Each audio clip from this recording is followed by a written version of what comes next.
This is Audible.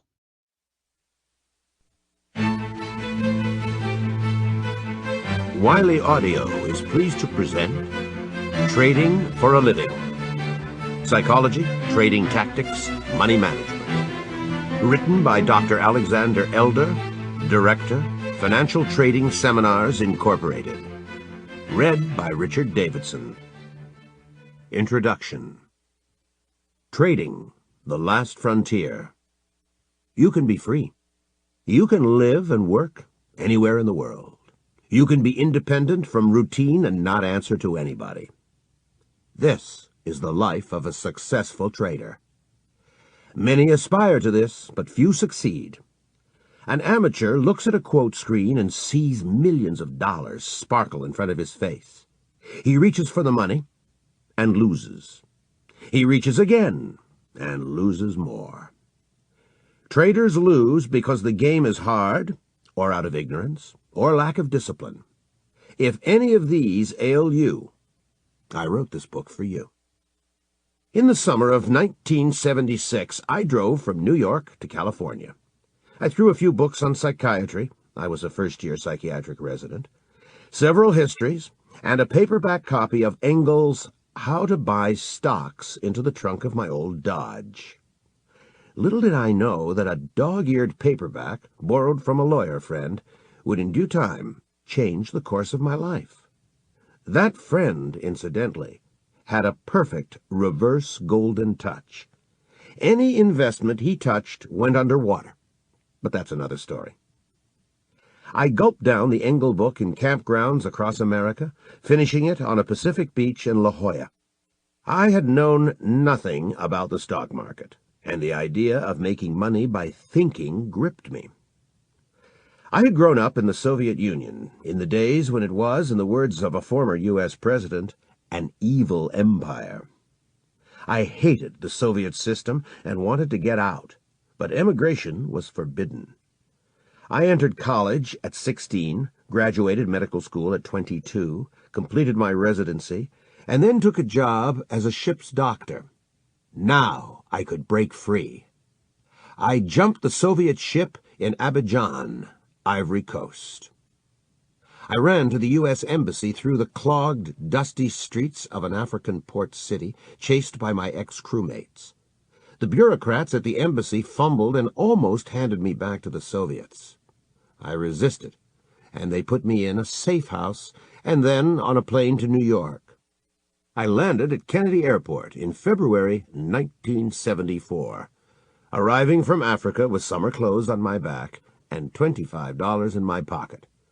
I spoke some English, but did not know a soul in this country. I had no idea what stocks, bonds, futures, or options were, and sometimes got a queasy feeling just from looking at the American dollar bills in my wallet. In the old country, a handful of them could buy you 3 years in Siberia. Reading How to Buy Stocks opened a whole new world for me. Returning to New York, I bought my first stock. It was KinderCare. Ever since then, I have avidly studied the markets and invested and traded stocks, options, and now mostly futures. My professional career proceeded on a separate track. I completed a residency in psychiatry at a major university hospital, studied at the New York Psychoanalytic Institute, and served as book editor for the largest psychiatric newspaper in the United States. These days, I am busy trading and go to my psychiatric office across the street from Carnegie Hall only a few afternoons a week after the markets close. I love practicing psychiatry, but I spend most of my time in the markets. Learning to trade has been a long journey, with soaring highs and aching lows. In moving forward or in circles, I repeatedly knocked my face against the wall and ran my trading account into the ground. Each time I returned to a hospital job, put a stake together, read, thought, did more testing, and then started trading again.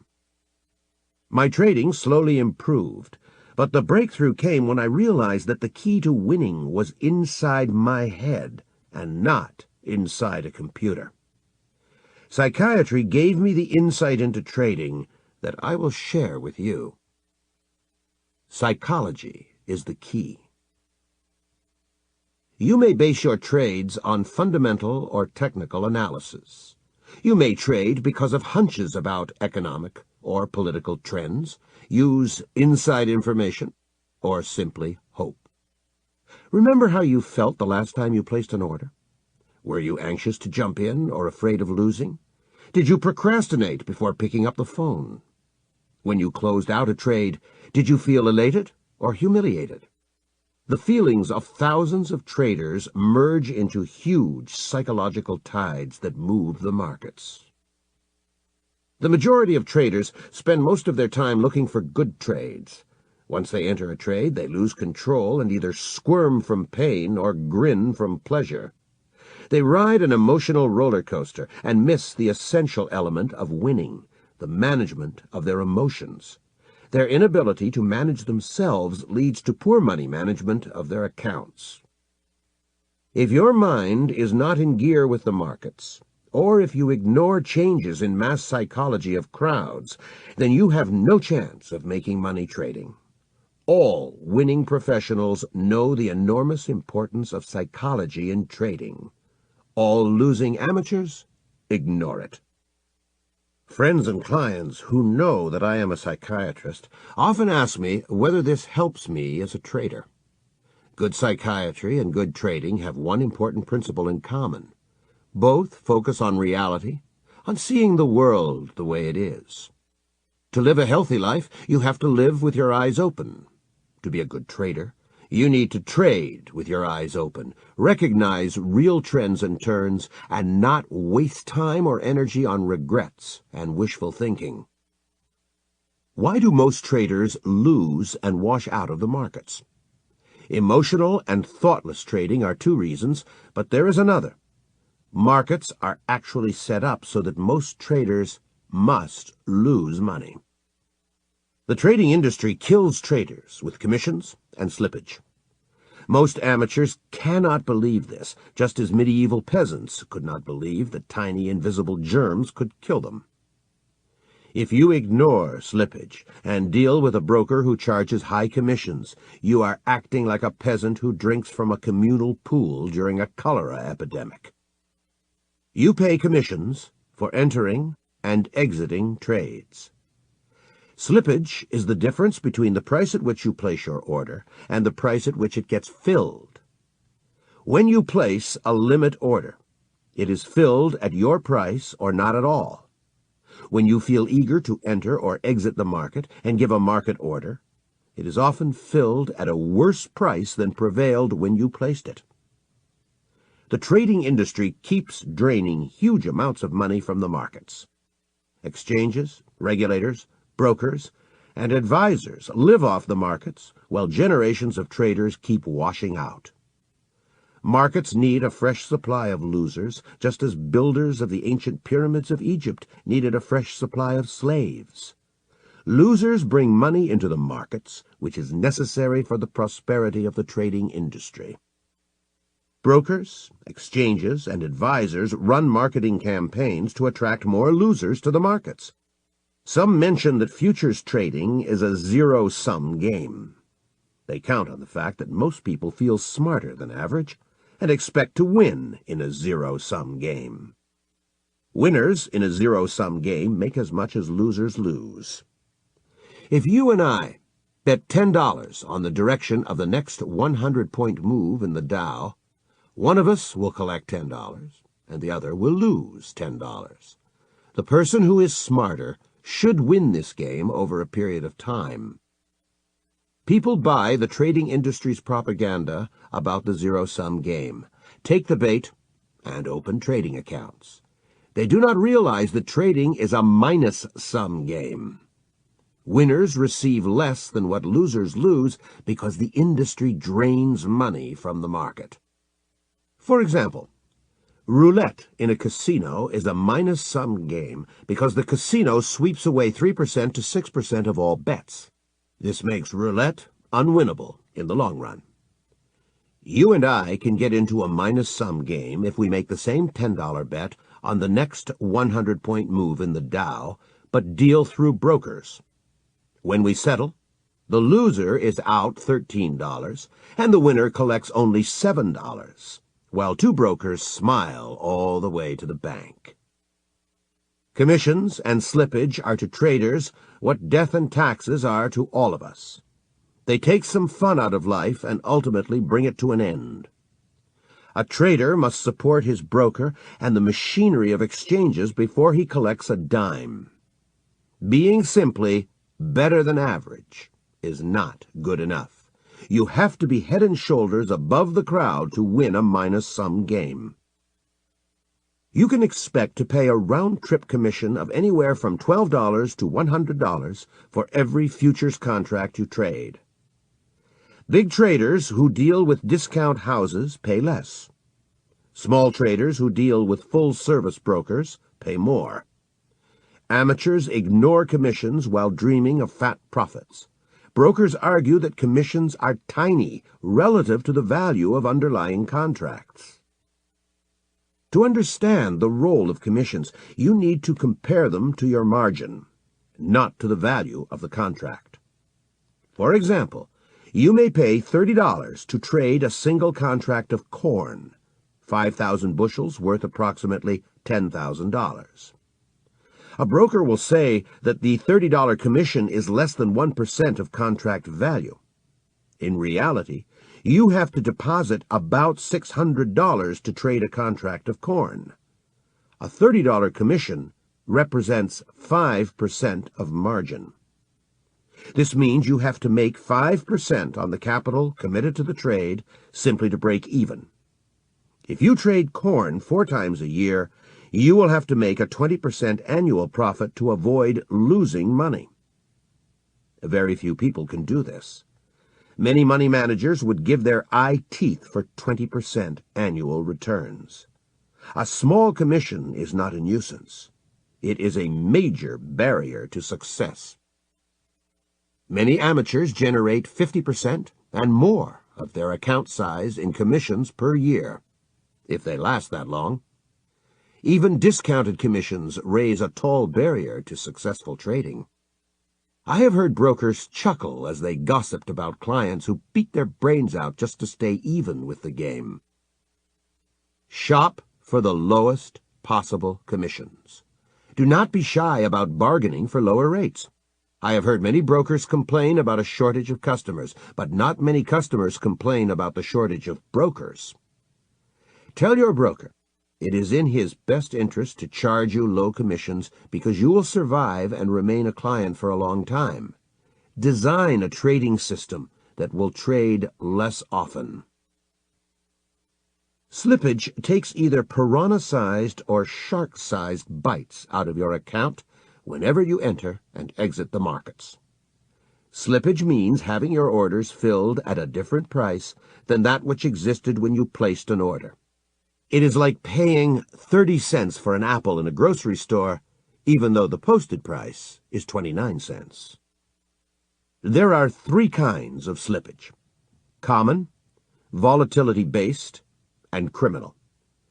Common slippage is due to a spread between buying and selling prices. Floor traders maintain 2 prices in the market, the bid and the ask. For example, your broker may quote you 390.45 for June S&P 500. If you want to buy a contract at the market, you'll have to pay at least 390.50. If you want to sell at the market, you will receive 390.40 or less. Since each point is worth $5, the 10-point spread between bid and ask transfers $50 from your pocket to floor traders. They charge you for the privilege of entering or exiting a trade. The spread between bid and ask is legal. It tends to be narrow in big liquid markets such as the S&P 500 and bonds, and much wider in thinly traded markets such as orange juice and cocoa. The exchanges claim that the spread is the price you pay for liquidity, being able to trade whenever you wish. Electronic trading promises to cut slippage. Slippage rises with market volatility. Floor traders can get away with more in fast-moving markets. When the market begins to run, slippage goes through the roof. When the S&P 500 rallies or drops, you can get hit with a 20 to 30-point slippage and sometimes 100 points or more. The third kind of slippage is caused by criminal activities of floor traders. They have many ways of stealing money from customers. Some put their bad trades into your account and keep good trades for themselves.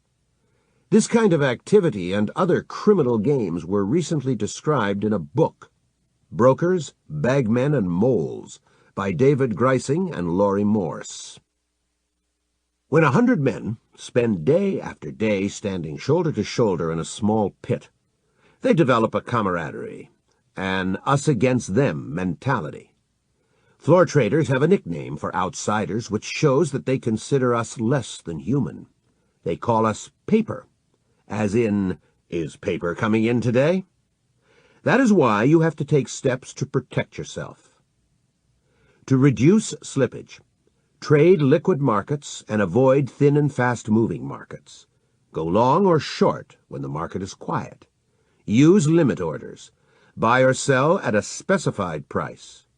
Keep a record of prices at the time when you placed your order and have your broker fight the floor on your behalf when necessary. Slippage and commissions make trading similar to swimming in a shark-infested lagoon. Let us compare an example from a broker's sales pitch to what happens in the real world. The party line goes like this. A contract of gold futures covers 100 ounces of gold. 5 individuals buy a contract each from someone who sells 5 contracts short. Gold falls $4, and the buyers bail out, losing $4 per ounce or $400 per contract.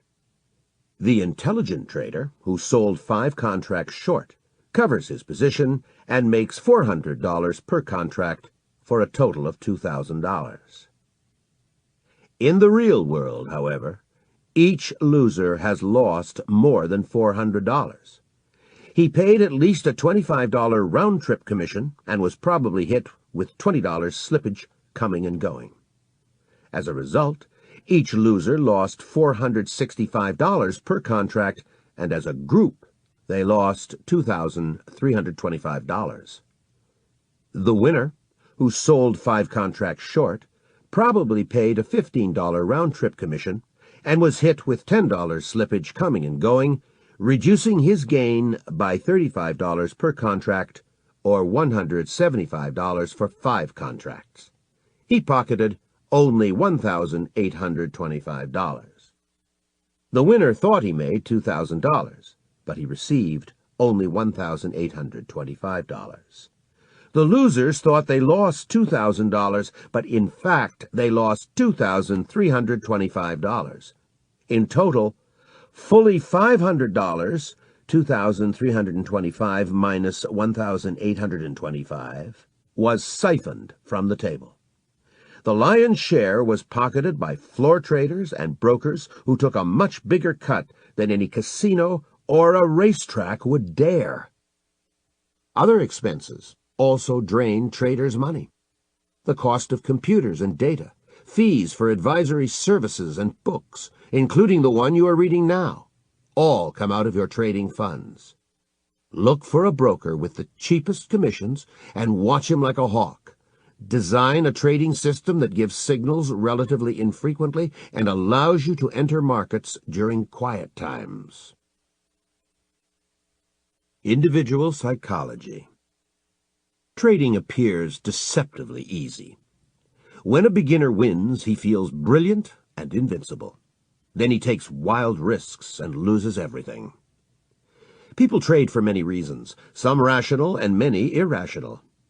Trading offers an opportunity to make a lot of money in a hurry. Money symbolizes freedom to many people, even though they often do not know what to do with their freedom. If you know how to trade, you can make your own hours, live and work wherever you please, and never answer to a boss. Trading is a fascinating intellectual pursuit. Chess, poker, and a crossword rolled into one. Trading attracts people who love puzzles and brain teasers. Trading attracts risk-takers and repels those who avoid risk. An average person gets up in the morning, goes to work, has a lunch break, returns home, has a beer and dinner, watches TV, and goes to sleep. If he makes a few extra dollars, he puts them into a savings account. A trader keeps odd hours and puts his capital at risk. Many traders are loners who abandon the certainty of the present and take a leap into the unknown. Most people have an innate drive to achieve their personal best, to develop their abilities to the fullest. This drive, along with the pleasure of the game and the lure of money, propels traders to challenge the markets. Good traders tend to be hardworking and shrewd. They are open to new ideas. The goal of a good trader, paradoxically, is not to make money. His goal is to trade well. If he trades right, money follows almost as an afterthought. Successful traders keep honing their skills. Trying to reach their personal best is more important to them than making money. A successful New York trader said to me, "If I become 0.5% smarter each year, I'll be a genius by the time I die." His drive to improve himself is the hallmark of a successful trader. A professional trader from Texas invited me to his office and said, "If you sit across the table from me while I day trade, you won't be able to tell whether I am $2,000 ahead or $2,000 behind on that day." He has risen to a level where winning does not elate him and losing does not deflate him. He is so focused on trading right and improving his skills that money no longer influences his emotions. The trouble with self-fulfillment is that many people have a self-destructive streak. Accident-prone drivers keep destroying their cars, and self-destructive traders keep destroying their accounts. Markets offer unlimited opportunities for self-sabotage as well as for self-fulfillment. Acting out your internal conflicts in the marketplace is a very expensive proposition. Traders who are not at peace with themselves often try to fulfill their contradictory wishes in the market. If you do not know where you are going, you will wind up somewhere you never wanted to be. Trading psychology. Your feelings have an immediate impact on your account equity. You may have a brilliant trading system, but if you feel frightened, arrogant, or upset, your account is sure to suffer. When you recognize that a gambler's high or fear is clouding your mind, stop trading. Your success or failure as a trader depends on controlling your emotions. When you trade, you compete against the sharpest minds in the world. The field on which you compete has been slanted to ensure your failure. If you allow your emotions to interfere with your trading, the battle is over. You are responsible for every trade that you make. A trade begins when you decide to enter the market and ends only when you decide to take yourself out. Having a good trading system is not enough. Most traders with good systems wash out of the markets because psychologically they are not prepared to win. Markets offer enormous temptations, like walking through a gold vault or through a harem. Markets evoke powerful greed for more gains and a great fear of losing what we've got. Those feelings cloud our perceptions of opportunities and dangers. Most amateurs feel like geniuses after a winning streak. It is exciting to believe that you are so good you can bend your own rules and succeed. That's when traders deviate from their rules and go into a self-destruct mode. Traders gain some knowledge, they win, their emotions kick in, and they self-destruct. Most traders promptly give their killings back to the markets. The markets are full of rags to rags stories. The hallmark of a successful trader is his ability to accumulate equity. You need to make trading as objective as possible. Keep a diary of all your trades with before and after charts. Keep a spreadsheet listing all your trades, including commissions and slippage, and maintain very strict money management rules. You may have to devote as much energy to analyzing yourself as you do to analyzing the markets. When I was learning how to trade, I read every book on trading psychology I could find. Many writers offered sensible advice. Some stressed discipline. You cannot let the market sway you. Do not make decisions during trading hours. Plan a trade and trade a plan. Others stressed flexibility. Do not enter the market with any preconceived notions. Change your plans when markets change. Some experts suggested isolation. No business news, no Wall Street Journal, no listening to other traders, just you and the markets. Others advised being open-minded, keeping in touch with other traders, and soaking up fresh ideas.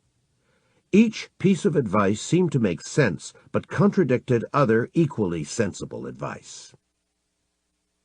As a trader, you are in the business of trading. You need to define your businessman's risk, the maximum amount of money you will risk on any single trade. There is no standard dollar amount, just as there is no standard business. An acceptable businessman's risk depends, first of all, on the size of your trading account. It also depends on your trading method and pain tolerance. The concept of a businessman's risk will change the way you manage your money. A sensible trader never risks more than 2% of account equity on any trade. For example, if you have $30,000 in your account, you may not risk more than $600 per trade, and if you have $10,000, you may not risk more than $200. If your account is small, limit yourself to trading less expensive markets or mini-contracts. If you see an attractive trade but your stop would have to be placed where more than 2% of equity would be at risk, pass that trade.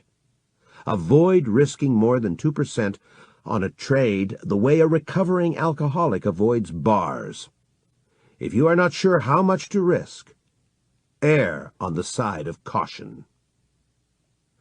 If you blame excess commissions on a broker and slippage on a floor trader, you give up control of your trading life. Try to reduce both, but take responsibility for them. If you lose even $1 more than your businessman's risk, including commissions and slippage, you are a loser. Do you keep good trading records? Poor record keeping is a sure sign of a gambler and a loser. Good businessmen keep good records. Your trading records must show the date and price of every entry and exit, slippage, commissions, stops, all adjustments of stops, reasons for entering, objectives for exiting, maximum paper profit, maximum paper loss after a stop was hit, and any other necessary data. If you bail out of a trade within your businessman's risk, it is normal business. There is no bargaining, no waiting for another tick, no hoping for a change. Losing $1 more than your established businessman's risk is like getting drunk, getting into a brawl, getting sick to your stomach on your way home, and waking up in the gutter with a headache. You would never want that to happen. Each trader has his own demons to exorcise on the journey to becoming a successful professional. Here are several rules that worked for me as I grew from a wild amateur into an erratic semi-professional, and finally into a professional trader. You may change this list to suit your personality. 1. Decide that you are in the market for the long haul. That is, you want to be a trader even 20 years from now. 2. Learn as much as you can. Read and listen to experts, but keep a degree of healthy skepticism about everything. Ask questions, and do not accept experts at their word. 3. Do not get greedy and rush to trade. Take your time to learn. The markets will be there with more good opportunities in the months and years ahead. 4. Develop a method for analyzing the market. That is, if A happens, then B is likely to happen. Markets have many dimensions. Use several analytic methods to confirm trades. Test everything on historical data, and then in the markets using real money. Markets keep changing. You need different tools for trading bull and bear markets and transitional periods, as well as a method for telling the difference. 5. Develop a money management plan. Your first goal must be long-term survival. Your second goal, a steady growth of capital. And your third goal, making high profits. Most traders put the third goal first, and are unaware that goals 1 and 2 exist. 6. Be aware that a trader is the weakest link in any trading system. Go to a meeting of Alcoholics Anonymous to learn how to avoid losses or develop your own method for cutting out impulsive trades. 7. Winners think, feel, and act differently than losers. You must look within yourself, strip away your illusions, and change your old ways of being, thinking, and acting. Change is hard, but if you want to be a professional trader, you have to work on changing your personality. Mass psychology. Wall Street is named after a wall that kept farm animals from wandering away from the settlement at the tip of Manhattan. The farming legacy lives on in the language of traders. 4 animals are mentioned especially often on Wall Street: bulls and bears, hogs and sheep. Traders say, bulls make money, bears make money, but hogs get slaughtered. A bull fights by striking up with his horns. A bull is a buyer, a person who bets on a rally and profits from a rise in prices. A bear fights by striking down with his paws. A bear is a seller, a person who bets on a decline and profits from a fall in prices. Hogs are greedy. They get slaughtered when they trade to satisfy their greed. Some hogs buy or sell positions that are too large for them and get destroyed by a small adverse move. Other hogs overstay their positions. They keep waiting for profits to get bigger even after the trend reverses. Sheep are passive and fearful followers of trends, tips, and gurus. They sometimes put on a bull's horns or a bearskin and try to swagger. You recognize them by their pitiful bleating when the market becomes volatile. Whenever the market is open, bulls are buying, bears are selling, hogs and sheep get trampled underfoot, and the undecided traders wait on the sidelines. Quote machines all over the world show a steady stream of quotes, the latest prices for any trading vehicle. Thousands of eyes are focused on each price quote as people make trading decisions. There are 3 groups of traders in the market: buyers, sellers, and undecided traders. Ask is what a seller asks for his merchandise. Bid is what a buyer offers for that merchandise. Buyers and sellers are always in conflict. Buyers want to pay as little as possible, and sellers want to charge as much as possible. If members of both groups insist on having their way, no trade can take place. No trade means no price, only wishful quotes of buyers and sellers. A seller has a choice: to wait until prices rise or to accept a lower offer for his merchandise. A buyer also has a choice: to wait until prices come down or to offer to pay more to the sellers. A trade occurs when there is a momentary meeting of 2 minds. An eager bull agrees to a seller's terms and pays up, or an eager bear agrees to a buyer's terms and sells a little cheaper. The presence of undecided traders puts pressure on both bulls and bears. When a buyer and a seller bargain in private, they may haggle at a leisurely pace. The 2 must move much faster when they bargain at the exchange. They know that they are surrounded by a crowd of other traders who may butt in on their deal at any moment. The buyer knows that if he thinks for too long, another trader can step in and snap away his bargain. A seller knows that if he tries to hold out for a higher price, another trader may step in and sell at a lower price. The crowd of undecided traders makes buyers and sellers more anxious to accommodate their opponents.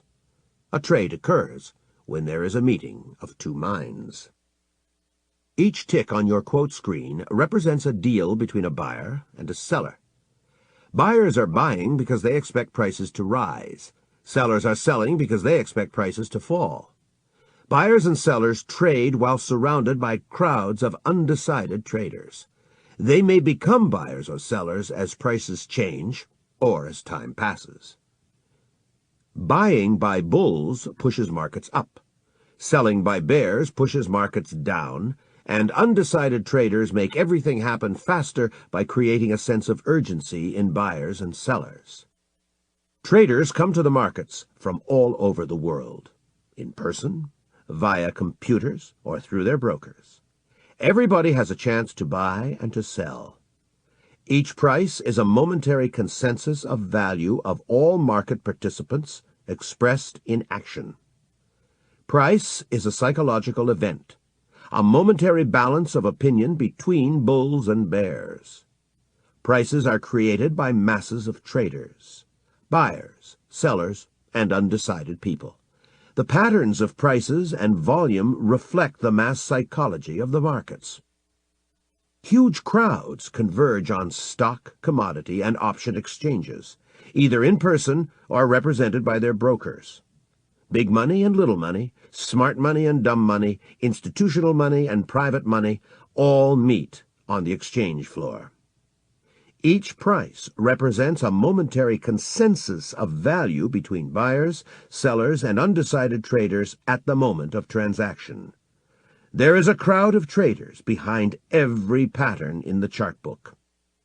Crowd consensus changes from moment to moment. Sometimes it gets established in a very low-key environment, and at other times the environment turns wild. Prices move in small increments during quiet times. When a crowd becomes either spooked or elated, prices begin to jump. Imagine bidding for a life preserver aboard a sinking ship. That's how prices leap when masses of traders become emotional about a trend. An astute trader tries to enter the market during quiet times and take profits during wild times. Technical analysts study swings of mass psychology in the financial markets. Each trading session is a battle between bulls, who make money when prices rise, and bears, who profit when prices fall. The goal of technical analysts is to discover the balance of power between bulls and bears and bet on the winning group. If bulls are much stronger, you should buy and hold.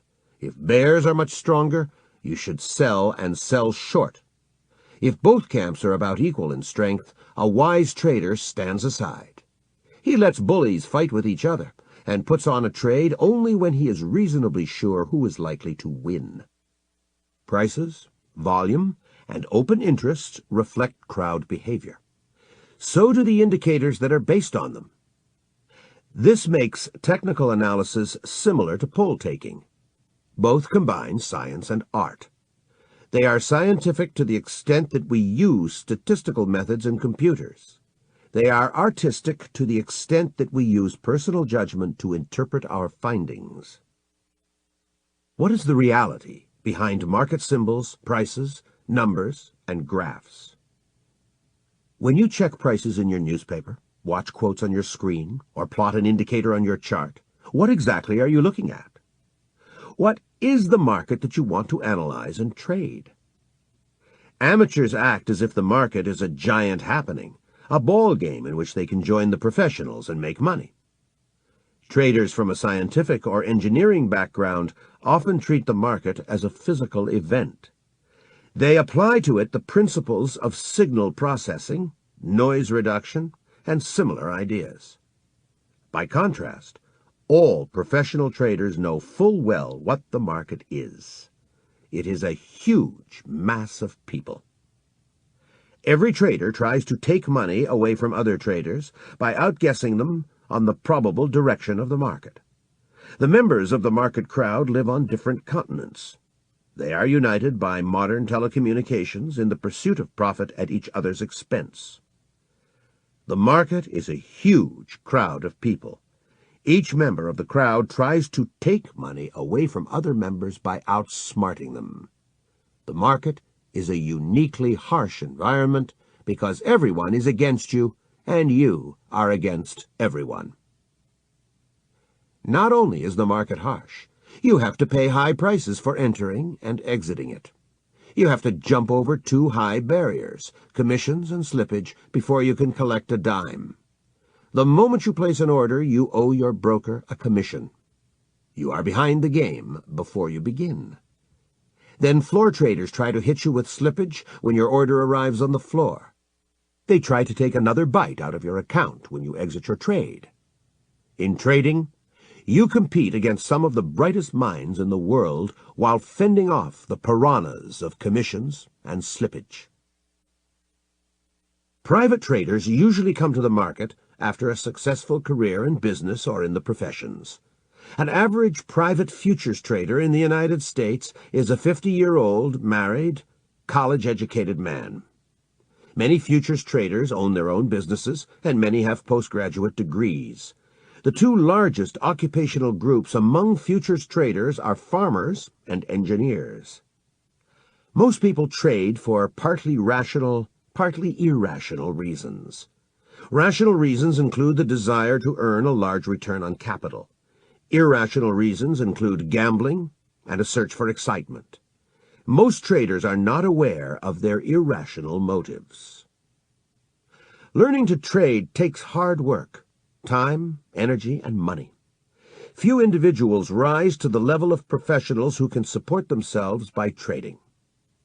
Professionals are extremely serious about what they do. They satisfy their irrational goals outside the markets, while amateurs act them out in the marketplace.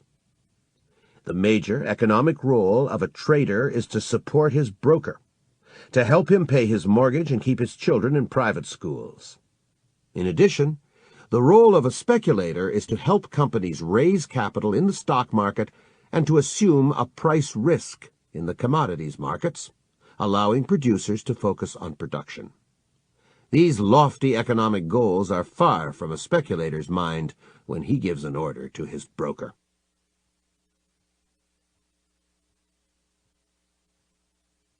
Institutions are responsible for a huge volume of trading. Their deep pockets give them several advantages. They pay low institutional commissions. They can afford to hire the best researchers, brokers, and traders. Some even strike back at floor traders who steal too much in slippage.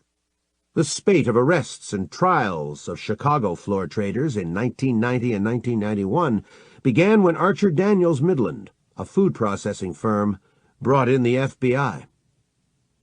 A friend of mine who heads a trading desk at a bank bases some of his decisions on a service provided by a group of former CIA officers. They scan the media to detect early trends in society and send their reports to him. My trader friend culls some of his best ideas from these reports. The substantial annual fee for those experts is small potatoes for his firm compared with the millions of dollars it trades. Most private traders do not have such opportunities. It is easier for institutions to buy the best research. An acquaintance who used to trade successfully for a Wall Street investment bank found himself in trouble when he quit to trade for himself. He discovered that a real-time quote system in his Park Avenue apartment in Manhattan did not give him news as fast as the squawk box on the trading floor of his old firm. Brokers from around the country used to call him with the latest ideas because they wanted his orders. When you trade from your house, you are never the first to hear the news, he says. Some large firms have intelligence networks that enable them to act before the public. One day, when oil futures rallied in response to a fire on a platform in the North Sea, I called a friend at an oil firm. The market was frantic, but he was relaxed. He had bought oil futures half an hour before they exploded. He had gotten a telex from an agent in the area of the fire well before the reports appeared on the newswire. Timely information is priceless. but only a large company can afford an intelligence network. The firms that deal in both futures and cash markets have two advantages. They have true inside information, and they are exempt from speculative position limits. Recently, I visited an acquaintance at a multinational oil company. After passing through security that was tighter than at Kennedy International Airport, I walked through glass-enclosed corridors. Clusters of men huddled around monitors trading oil products. When I asked my host whether his traders were hedging or speculating, he looked me straight in the eye and said, "Yes." I asked again and received the same answer. Companies crisscross the thin line between hedging and speculating based on inside information. Employees of trading firms have a psychological advantage. They can be more relaxed because their own money is not at risk. Most individuals do not have the discipline to stop trading when they get on a losing streak, but institutions impose discipline on traders. A trader is given two limits: how much he may risk on a single trade, and the maximum amount he may lose in a month. These limits work as stop-loss orders on a trader.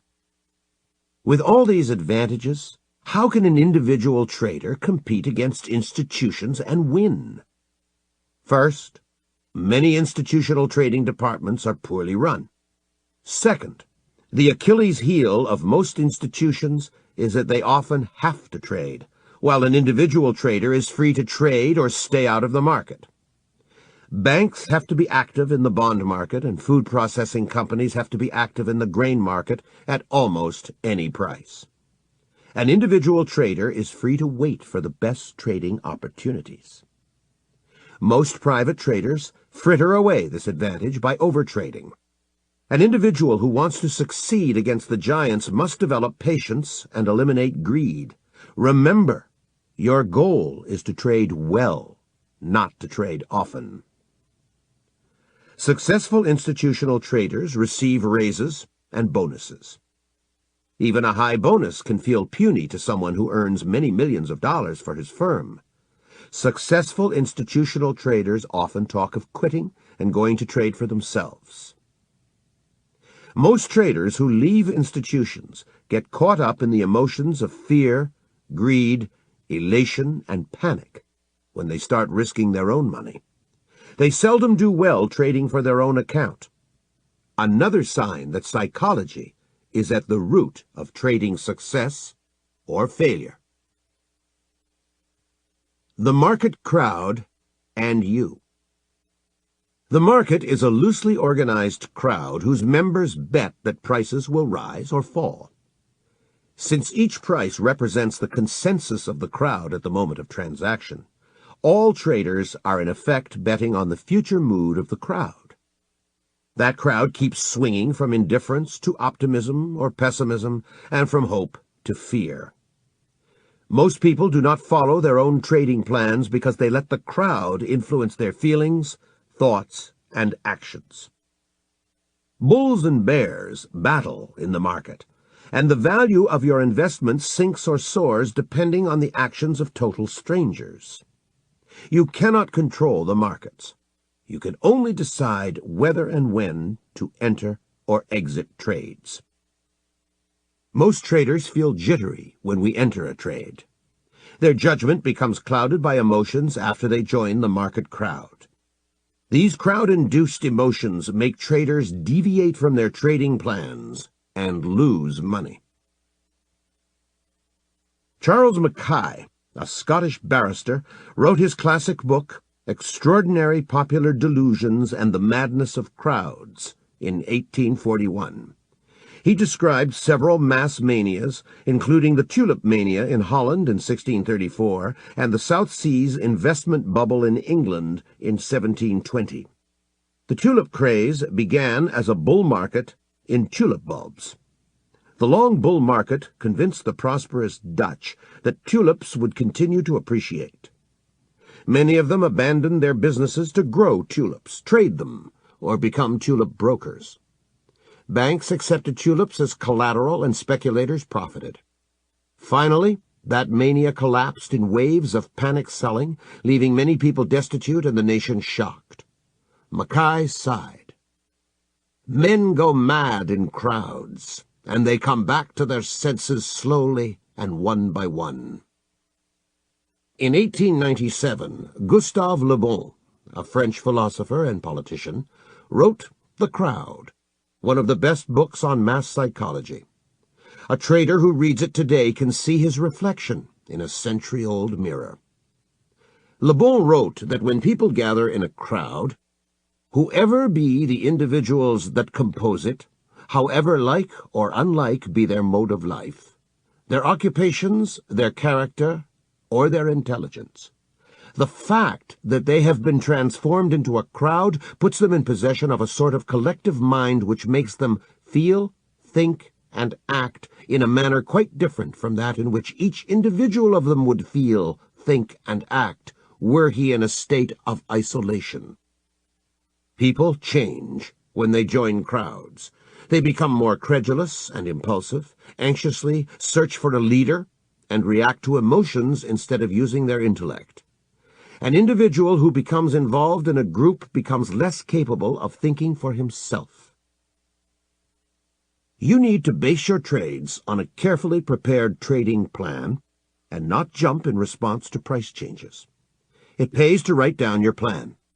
You need to know exactly under what conditions you will enter and exit a trade. Do not make decisions on the spur of the moment, when you are vulnerable to being sucked into the crowd. You can succeed in trading only when you think and act as an individual.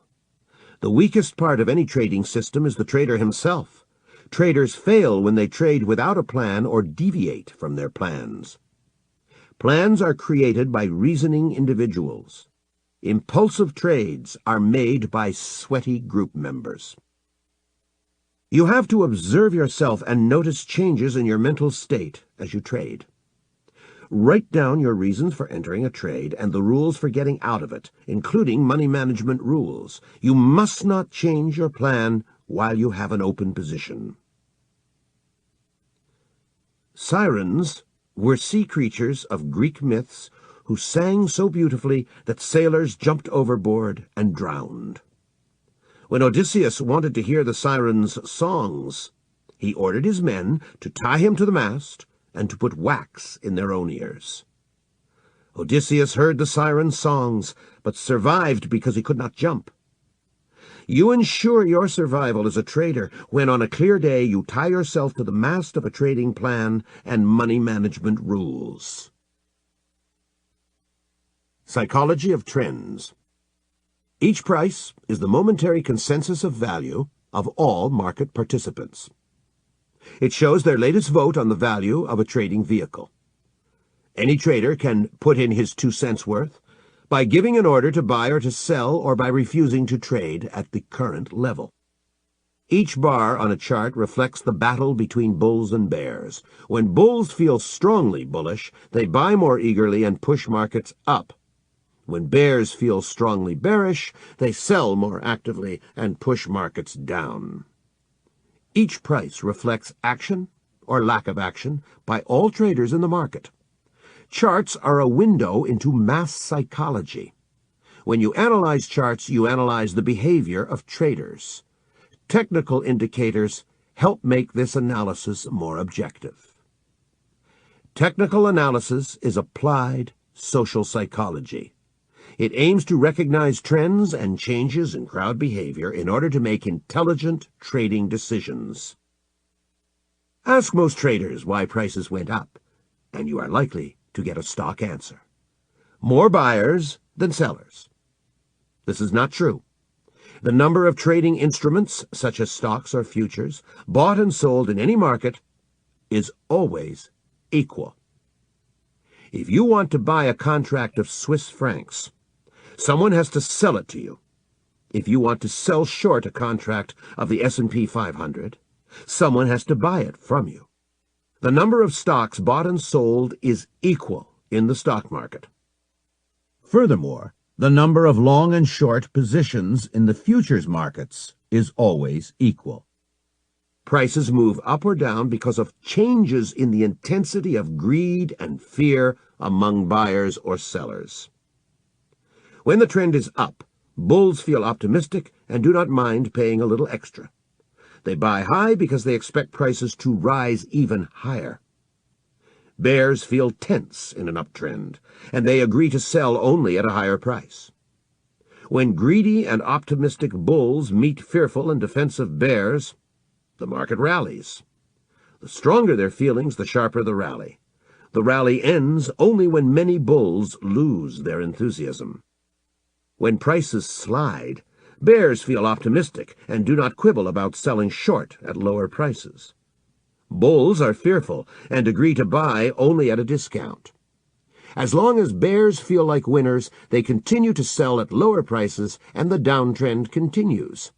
It ends when bears start feeling cautious and refuse to sell at lower prices. Few traders act as purely rational human beings. There is a great deal of emotional activity in the markets. Most market participants act on the principle of monkey see, monkey do. The waves of fear and greed sweep up bulls and bears. Markets rise because of greed among buyers and fear among short sellers.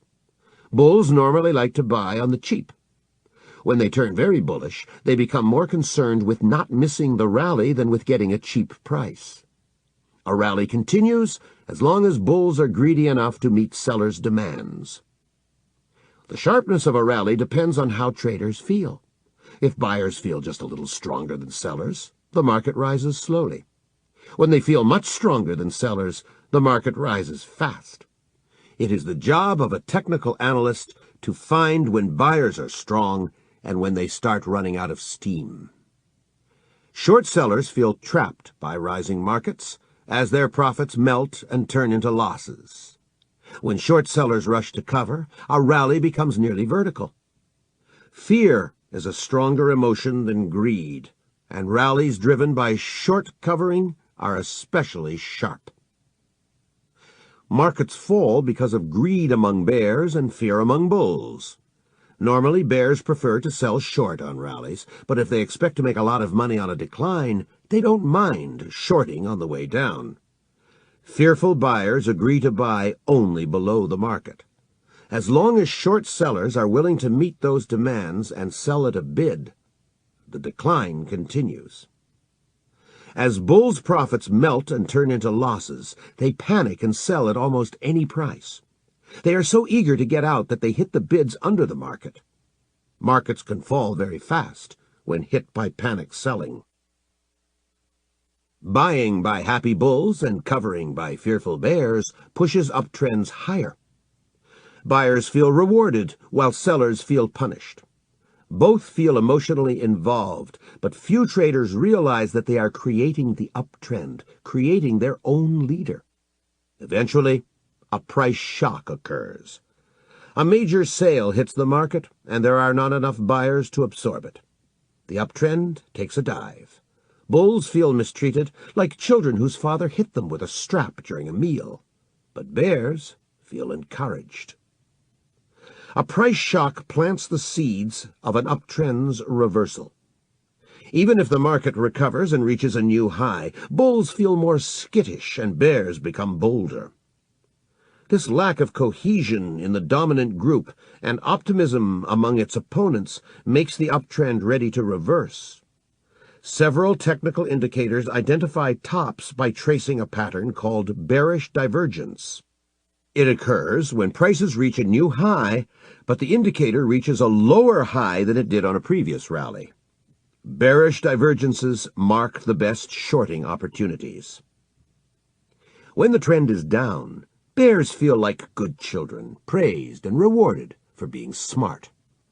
They feel increasingly confident, add to their positions, and the downtrend continues. New bears come into the market. Most people admire winners, and the financial media keep interviewing bears in bear markets. Bulls lose money in downtrends, and that makes them feel bad. Bulls dump their positions, and many switch sides to join bears. Their selling pushes markets lower. After a while, bears grow confident and bulls feel demoralized. Suddenly, a price shock occurs. A cluster of buy orders soaks up all available sell orders and lifts the market. Now bears feel like children whose father has lashed out at them in the midst of a happy meal. A price shock plants the seeds of a downtrend's eventual reversal because bears become more fearful and bulls grow bolder. When a child begins to doubt that Santa Claus exists, he seldom believes in Santa again.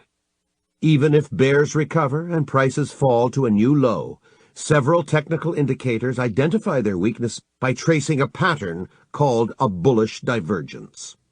It occurs when prices fall to a new low, but an indicator traces a more shallow bottom than during the previous decline. An individual has a free will, and his behavior is hard to predict. Group behavior is more primitive and easier to follow. When you analyze markets, you analyze group behavior. You need to identify the direction in which groups run and their changes. Groups suck us in and cloud our judgment. The problem for most analysts is that they get caught in the mentality of the groups they analyze. The longer a rally continues, the more technicians get caught up in bullish sentiment, ignore the danger signs, and miss the reversal. The longer a decline goes on, the more technicians get caught up in bearish gloom and ignore bullish signs. This is why it helps to have a written plan for analyzing the markets. We have to decide in advance what indicators we will watch and how we will interpret them. Floor traders use several tools for tracking the quality and intensity of a crowd's feelings. They watch the crowd's ability to break through recent support and resistance levels. They keep an eye on the flow of paper, customer orders that come to the floor in response to price changes. Floor traders listen to the changes in pitch and volume of the roar on the exchange floor. If you trade away from the floor, you need other tools for analyzing crowd behavior. Your charts and indicators reflect mass psychology in action. A technical analyst is an applied social psychologist, often armed with a computer. Technical analysts believe that prices reflect everything known about the market, including all fundamental factors. Each price represents the consensus of value of all market participants. Large commercial interests and small speculators, fundamental researchers, technicians, and gamblers. Technical analysis is a study of mass psychology. It is partly a science and partly an art. Technicians use many scientific methods, including mathematical concepts of game theory, probabilities, and so on. Many technicians use computers to track sophisticated indicators. Technical analysis is also an art. The bars on a chart coalesce into patterns and formations.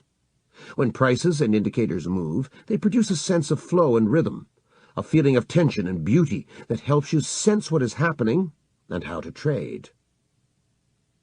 Individual behavior is complex, diverse, and difficult to predict. Group behavior is primitive. Technicians study the behavior patterns of market crowds.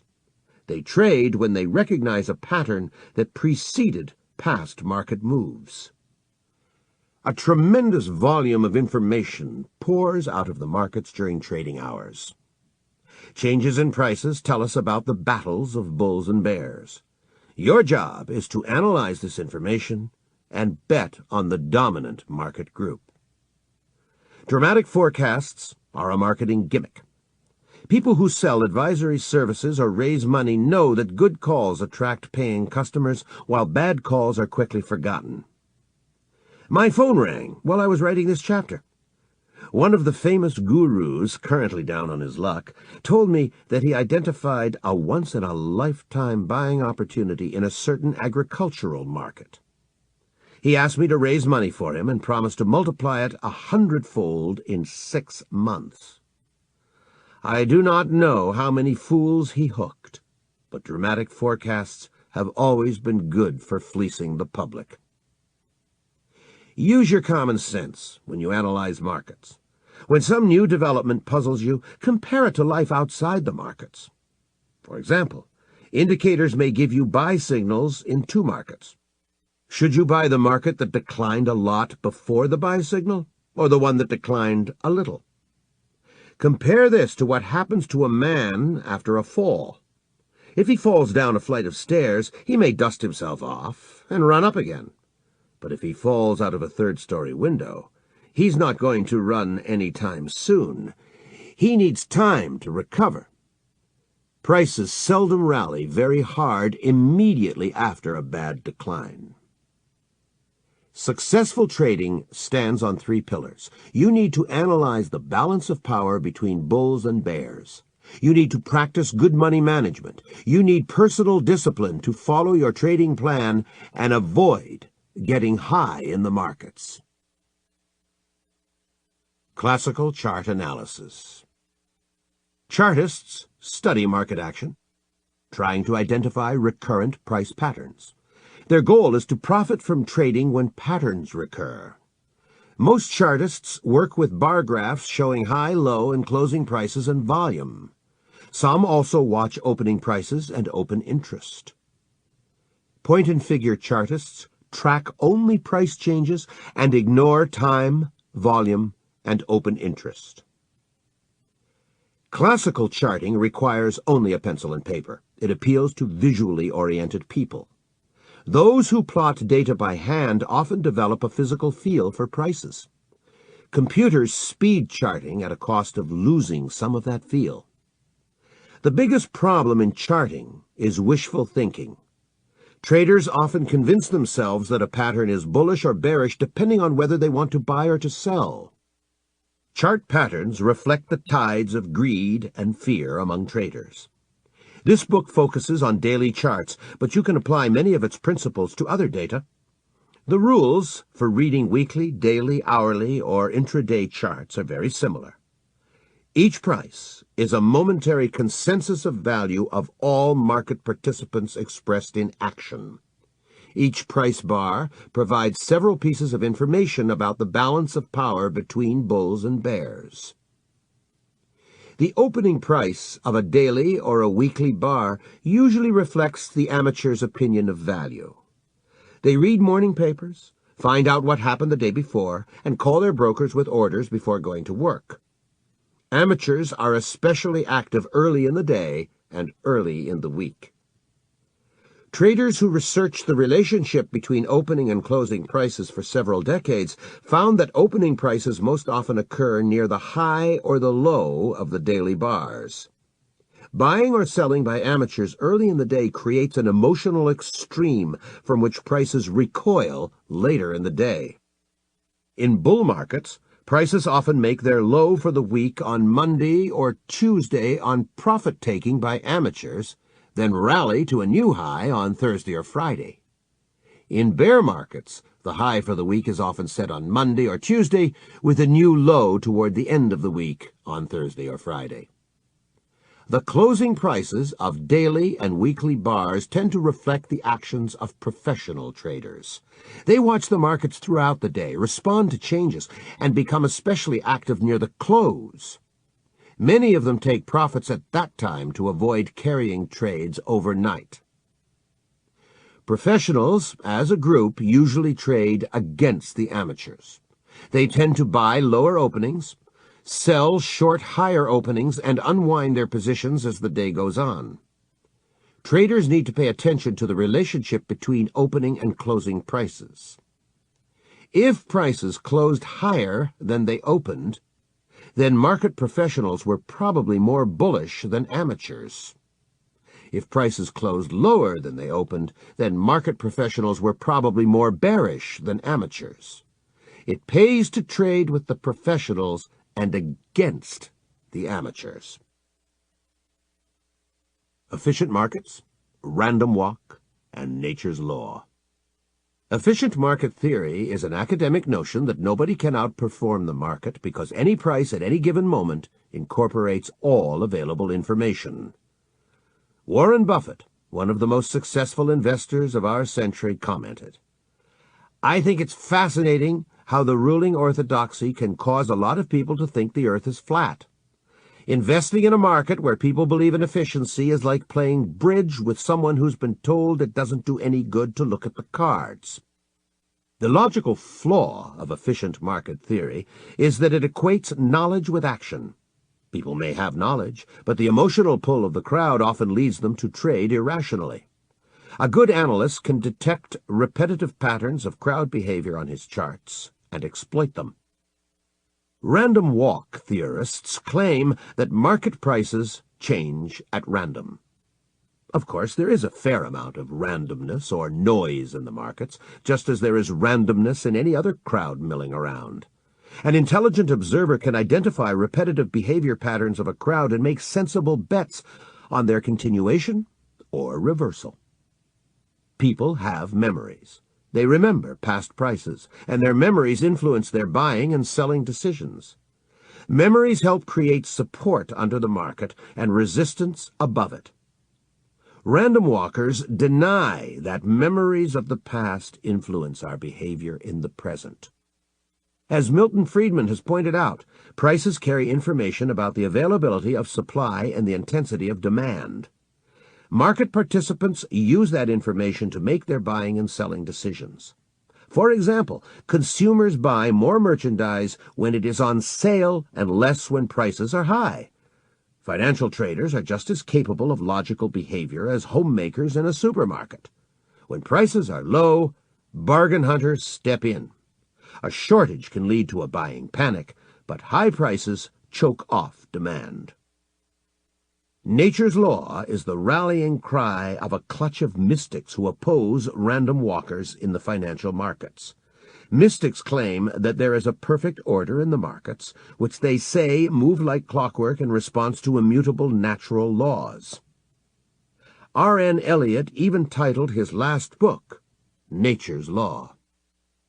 The perfect order crowd gravitates to astrology and looks for links between prices and the movements of the planets. Most mystics try to hide their astrological bent, but it is easy to draw them out of a shell.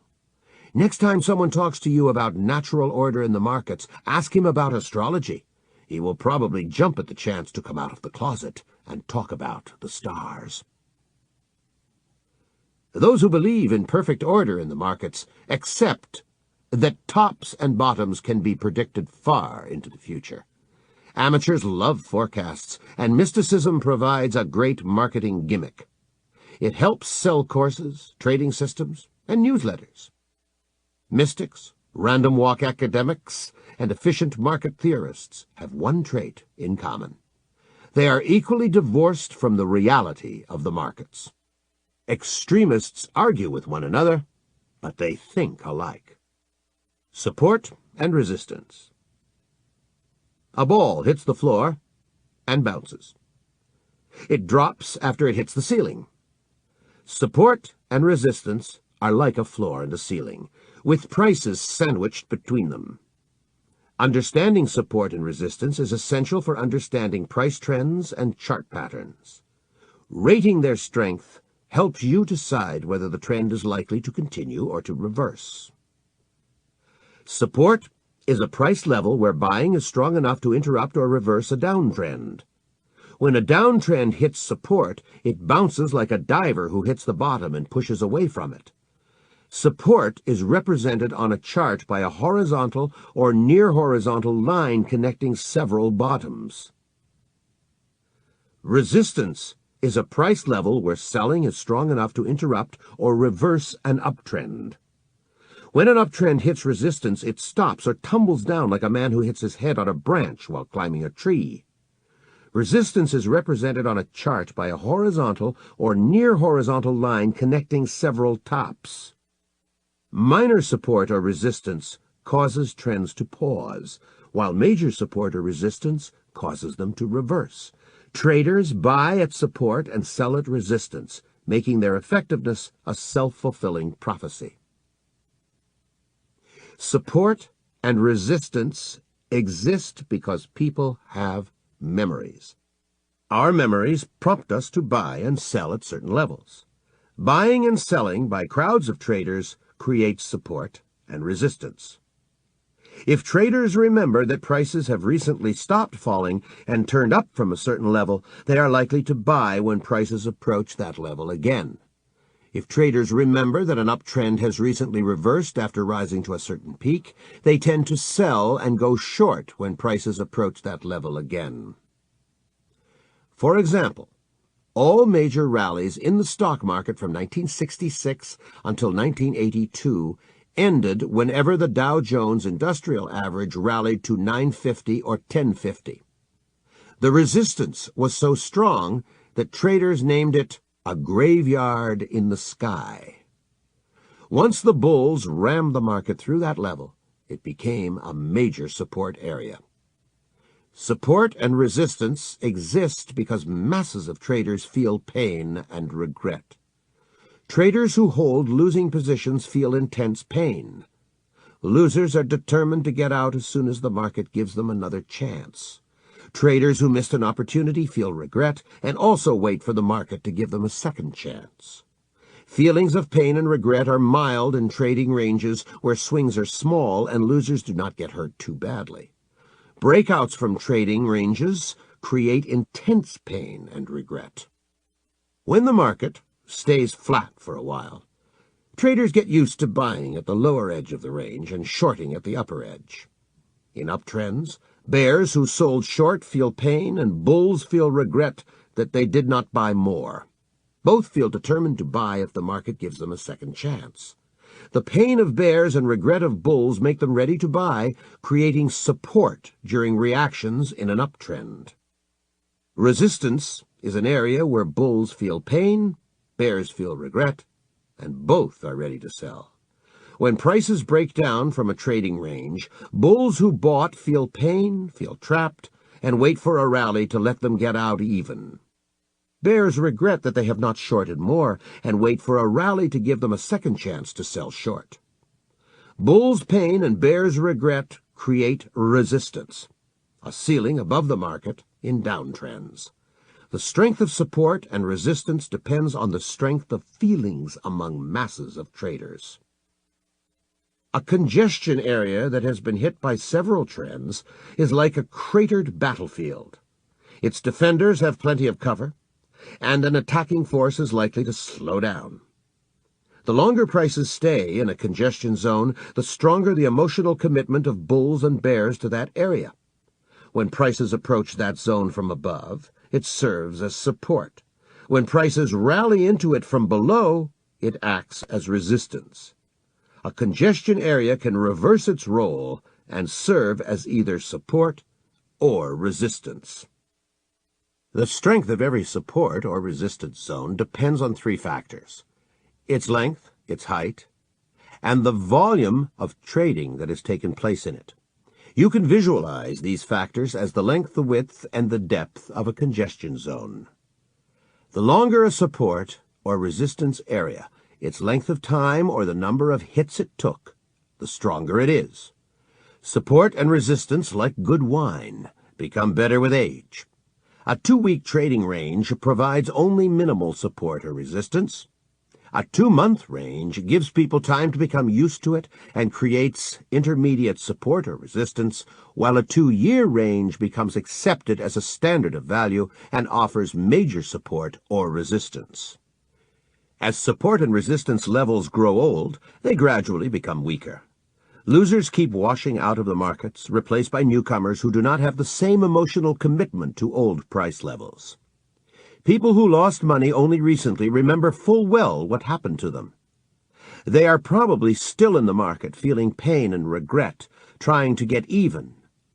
People who made bad decisions several years ago are probably out of the markets, and their memories matter less. The strength of support and resistance increases each time that area is hit. When traders see that prices have reversed at a certain level, they tend to bet on a reversal the next time prices reach that level. The taller the support and resistance zone, the stronger it is. A tall congestion zone is like a tall fence around a property. A congestion zone whose height equals 1% of current market value, 4 points in the case of the S&P 500 at 400, provides only minor support or resistance. A congestion zone that is 3% tall provides intermediate support or resistance, and a congestion zone that is 7% tall or higher can grind down a major trend. The greater the volume of trading in a support and resistance zone, the stronger it is. High volume in a congestion area shows active involvement by traders, a sign of strong emotional commitment. Low volume shows that traders have little interest in transacting at that level, a sign of weak support or resistance. Trading rules. 1. Whenever the trend you are riding approaches support or resistance, tighten your protective stop. A protective stop is an order to sell below the market when you are long, or to cover shorts above the market when you are short. This stop protects you from getting badly hurt by an adverse market move. A trend reveals its health by how it acts when it hits support or resistance. If it is strong enough to penetrate that zone, it accelerates, and your tight stop is not touched. If a trend bounces away from support or resistance, it reveals its weakness. In that case, your tight stop salvages a good chunk of profits. 2. Support and resistance are more important on long-term charts than on short-term charts. Weekly charts are more important than dailies. A good trader keeps an eye on several time frames and defers to the longer one. If the weekly trend is sailing through a clear zone, the fact that the daily trend is hitting resistance is less important. When a weekly trend approaches support or resistance, you should be more inclined to act. 3. Support and resistance levels are useful for placing stop-loss and protect-profit orders. The bottom of a congestion area is the bottom line of support. If you buy and place your stop below that level, you give the uptrend plenty of room. More cautious traders buy after an upside breakout and place a stop in the middle of a congestion area. A true upside breakout should not be followed by a pullback into the range, just as a rocket is not supposed to sink back to its launching pad.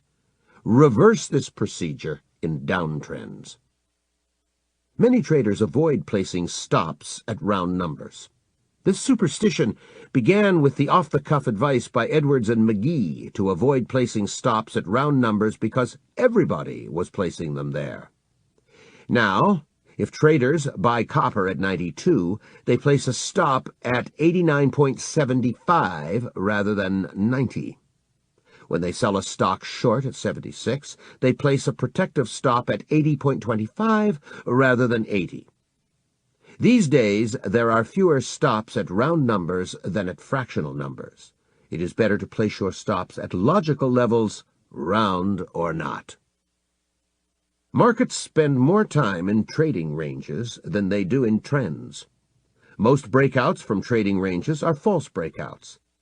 They suck in trend followers just before prices return into the trading range. A false breakout is the bane of amateurs, but professional traders love them.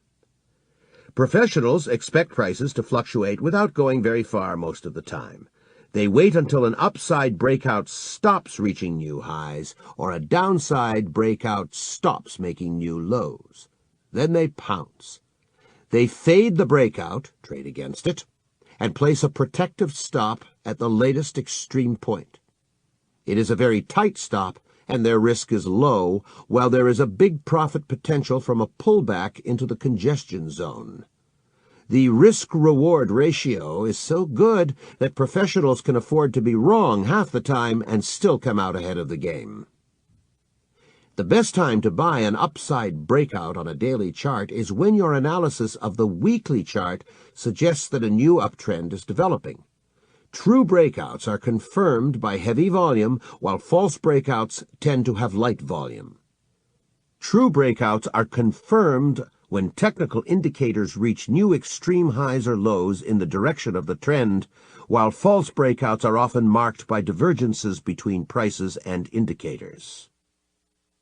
Traders try to profit from changes in prices. Buy low and sell high, or sell short high and cover low. Even a quick look at a chart reveals that markets spend most of their time in trading ranges. They spend less time in trends. A trend exists when prices keep rising or falling over time. In an uptrend, each rally reaches a higher high than the preceding rally, and each decline stops at a higher level than the preceding decline. In a downtrend, each decline falls to a lower low than the preceding decline, and each rally stops at a lower level than the preceding rally. In a trading range, most rallies stop at about the same high, and declines peter out at about the same low. A trader needs to identify trends and trading ranges. It is easier to trade during trends. It is harder to make money when prices are flat unless you write options, which requires a special skill. Trading in trends and in trading ranges calls for different tactics. When you go long in an uptrend or sell short in a downtrend, you have to give that trend the benefit of the doubt and not be shaken out easily. It pays to buckle your seatbelt and hang on for as long as the trend continues. When you trade in a trading range, you have to be nimble and close out your position at the slightest sign of a reversal. Another difference in trading tactics between trends and trading ranges is the handling of strength and weakness. You have to follow strength during trends, buy in uptrends, and sell short in downtrends. When prices are in a trading range, you have to do the opposite, buy weakness and sell strength. An uptrend emerges when bulls are stronger than bears, and their buying forces prices up. If bears manage to push prices down, bulls return in force, break the decline, and force prices to a new high. Downtrends occur when bears are stronger, and their selling pushes markets down. When a flurry of buying lifts prices, bears sell short into that rally, stop it, and send prices to new lows. When bulls and bears are equally strong or weak, prices stay in a trading range. When bulls manage to push prices up, bears sell short into that rally and prices fall. Bargain hunters step in and break the decline. Bears cover shorts, their buying fuels a minor rally, and the cycle repeats. A trading range is like a fight between two equally strong gangs. They push one another back and forth on a street corner, but neither can control the turf. A trend is like a fight where a stronger gang chases the weaker gang down the street. Every once in a while, the weaker gang stops and puts up a fight, but then is forced to turn and run again. Prices in trading ranges go nowhere, just as crowds spend most of their time in aimless milling. Markets spend more time in trading ranges than in trends because aimlessness is more common among people than purposeful action. When a crowd becomes agitated, it surges and creates a trend. Crowds do not stay excited for long. They go back to meandering. Professionals tend to give the benefit of the doubt to trading ranges. Identifying trends and trading ranges is one of the hardest tasks in technical analysis. It is easy to find them in the middle of a chart, but the closer you get to the right edge, the harder it gets. Trends and trading ranges clearly stand out on old charts. Experts show those charts at seminars and make it seem easy to catch trends. Trouble is, your broker does not allow you to trade in the middle of the chart. He says you must make your trading decisions at the hard right edge of the chart. The past is fixed and easy to analyze. The future is fluid and uncertain. By the time you identify a trend, a good chunk of it is gone. Nobody rings a bell when a trend dissolves into a trading range. By the time you recognize that change, you will lose some money trying to trade as if the market was still trending.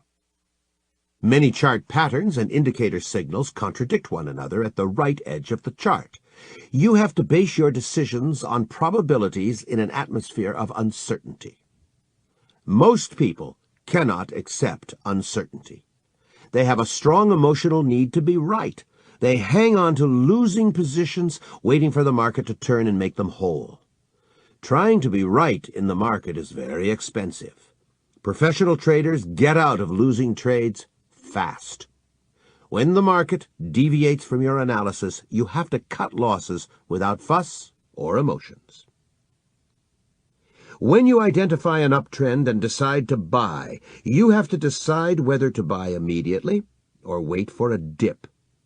If you buy fast, you get in gear with the trend, but your stops are likely to be farther away and you risk more. If you wait for a dip, you will risk less, but will have 4 groups of competitors.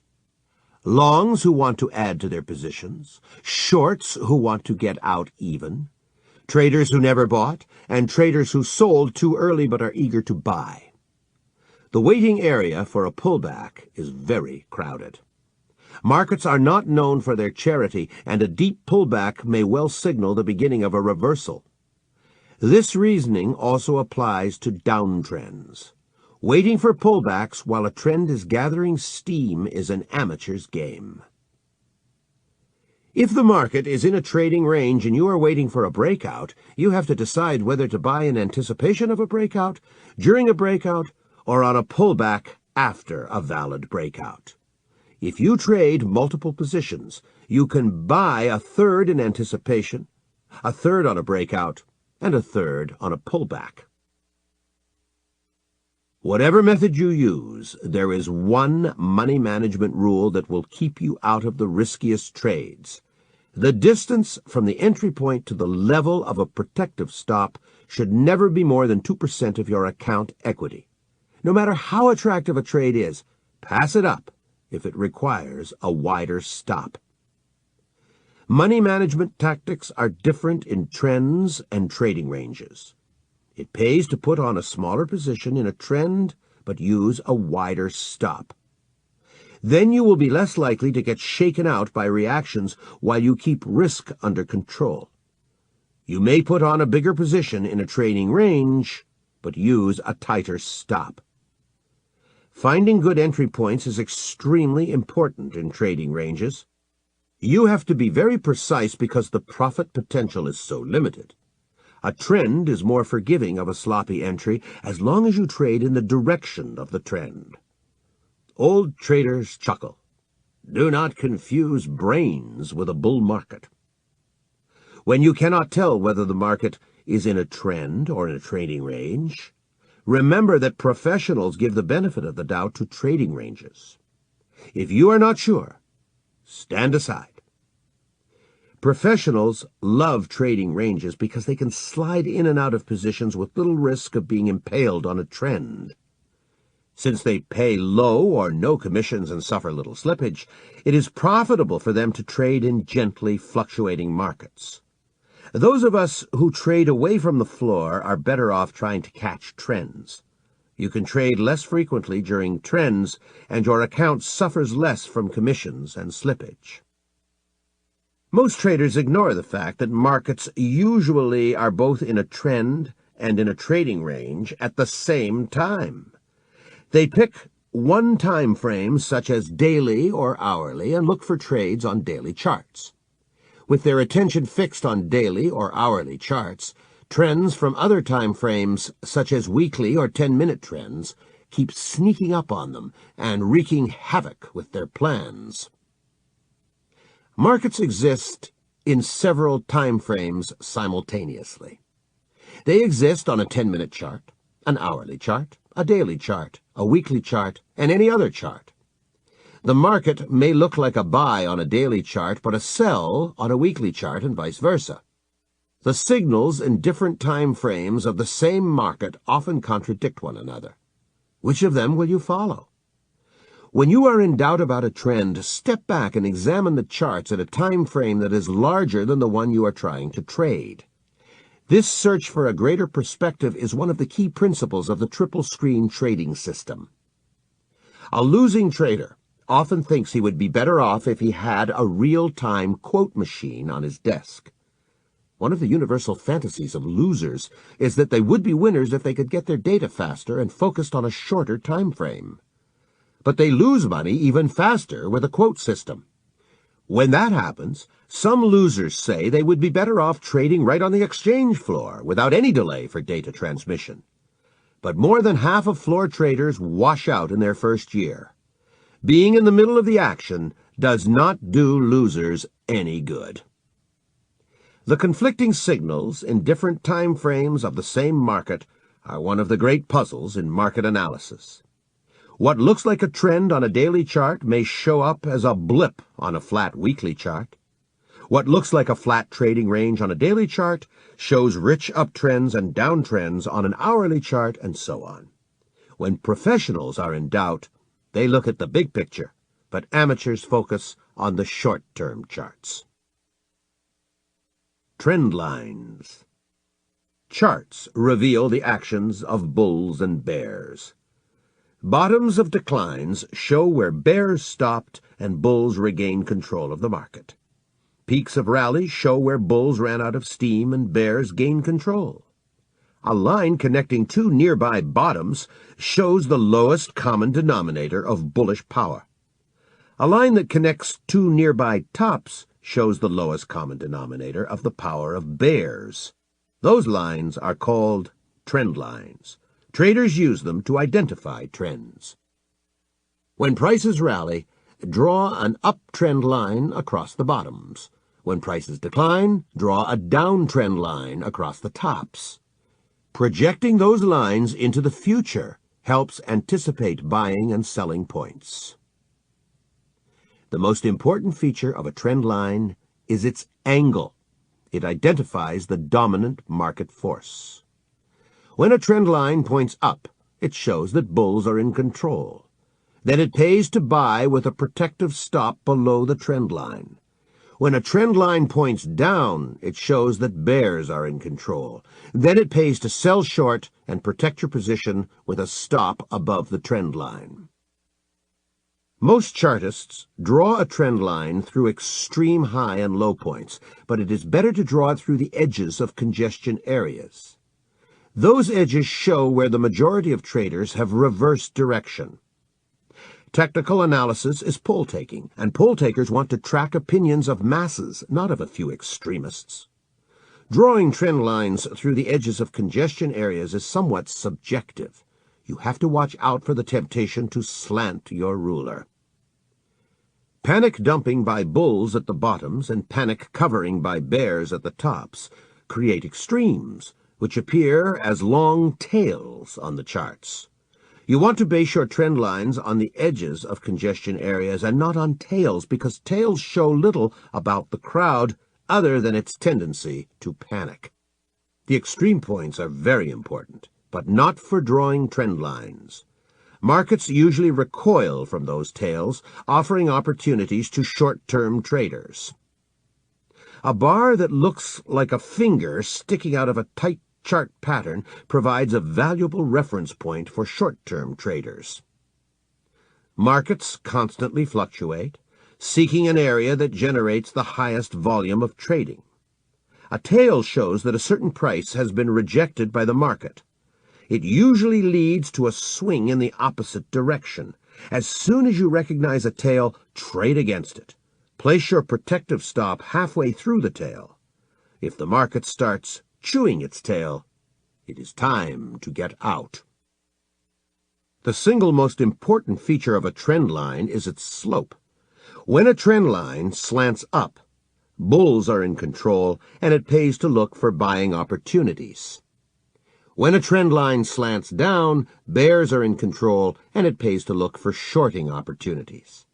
You can rate the importance of any trend line by examining 5 factors: the time frame of the trend line, its length, the number of times prices touch it, its angle, and volume.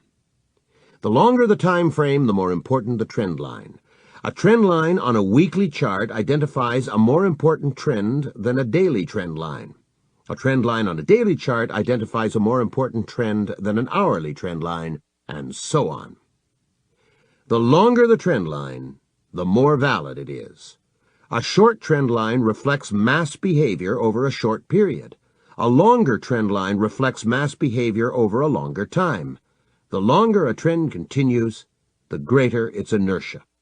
A major bull market may follow its trend line for several years. The more contacts between prices and trend line, the more valid that line. When the trend is up, a return to the trend line shows a rebellion among bears. When the trend is down, a rally to the trend line shows a rebellion by the bulls. When prices pull back to a trend line and then bounce away from it, you know that the dominant market group has beaten the rebels. A preliminary trend line is drawn across only 2 points. 3 points of contact make that line more valid. 4 or 5 points of contact show that the dominant market crowd is firmly in control. The angle between a trend line and the horizontal axis reflects the emotional intensity of the dominant market crowd. A steep trend line shows that the dominant crowd is moving rapidly. A relatively flat trend line shows that the dominant crowd is moving slowly. A shallow trend line is likely to last longer, like a turtle racing against a hare. It pays to measure the angle of every trend line and write it down on your chart. This can be done using a computer, a protractor, or a Chinese charting tool. Comparing angles of trend lines shows whether the dominant market crowd is becoming more bullish or bearish. It is uncanny how often trend lines trace the same angle time and again in a given market. It may be because the key players seldom change. Sometimes prices accelerate away from their trend line. Then you can draw a new, steeper trend line. It shows that a trend is speeding up, becoming unsustainable.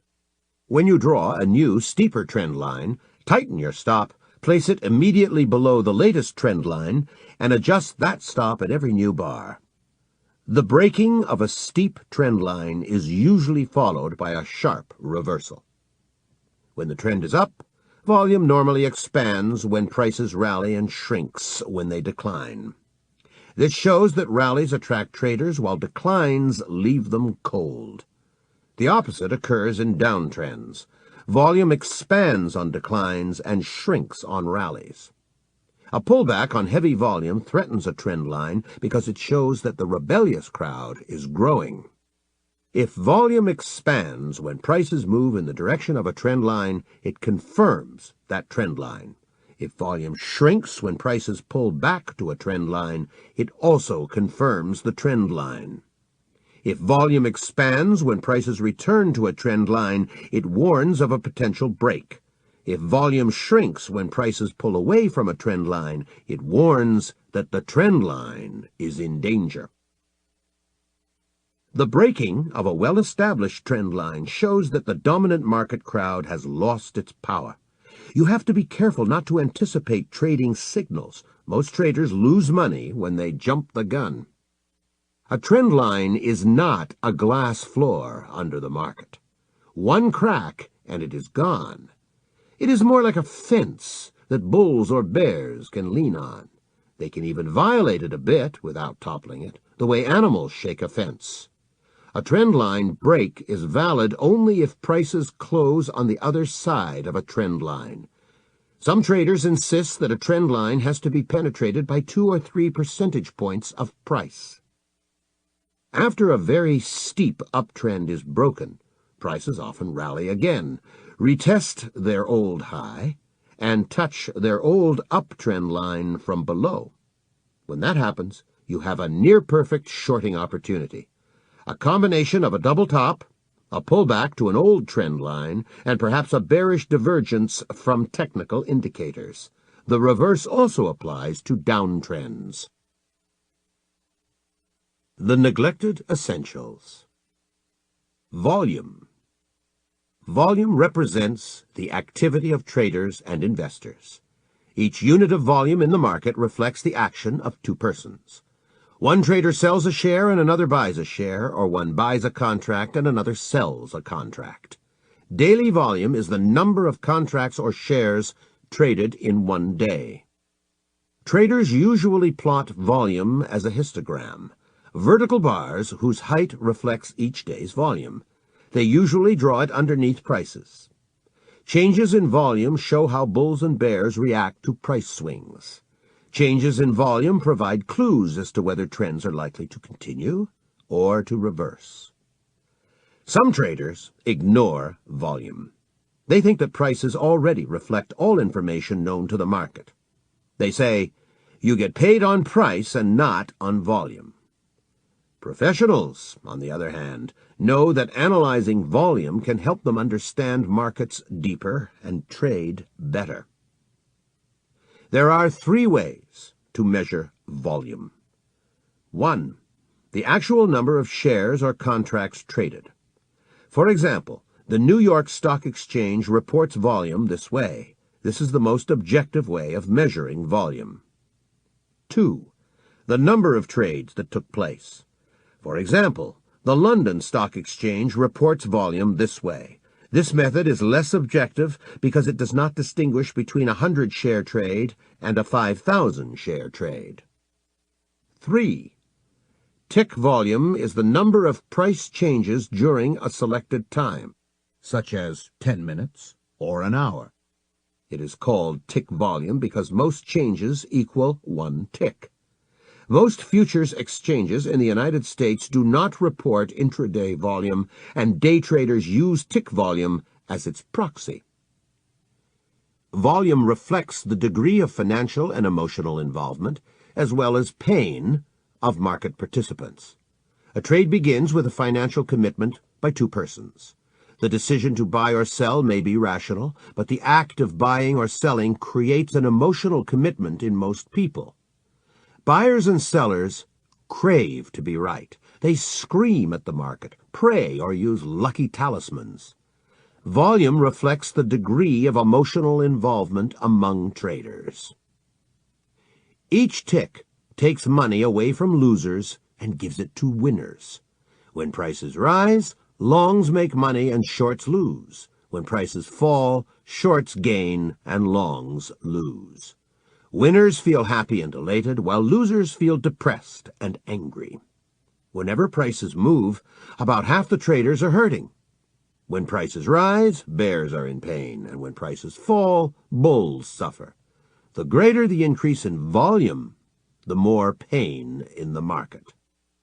You can lose a great deal of money in a sleepy market, such as corn, where a 1-cent move costs only $50. If corn goes against you just a few cents a day, the pain is easy to tolerate. If you hang on, those pennies can add up to thousands of dollars in losses. Sharp moves, on the other hand, make losers cut their losses in a panic.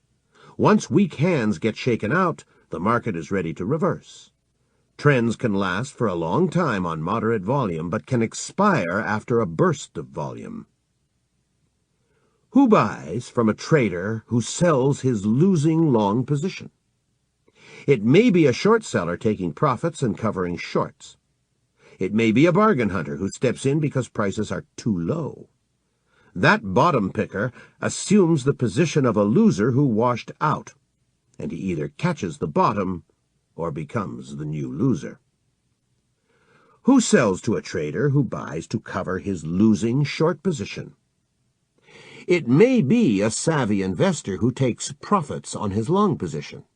It also may be a top picker who sells short because he thinks that prices are too high. He assumes the position of a loser who covered his shorts, and only the future will tell whether he is right or wrong.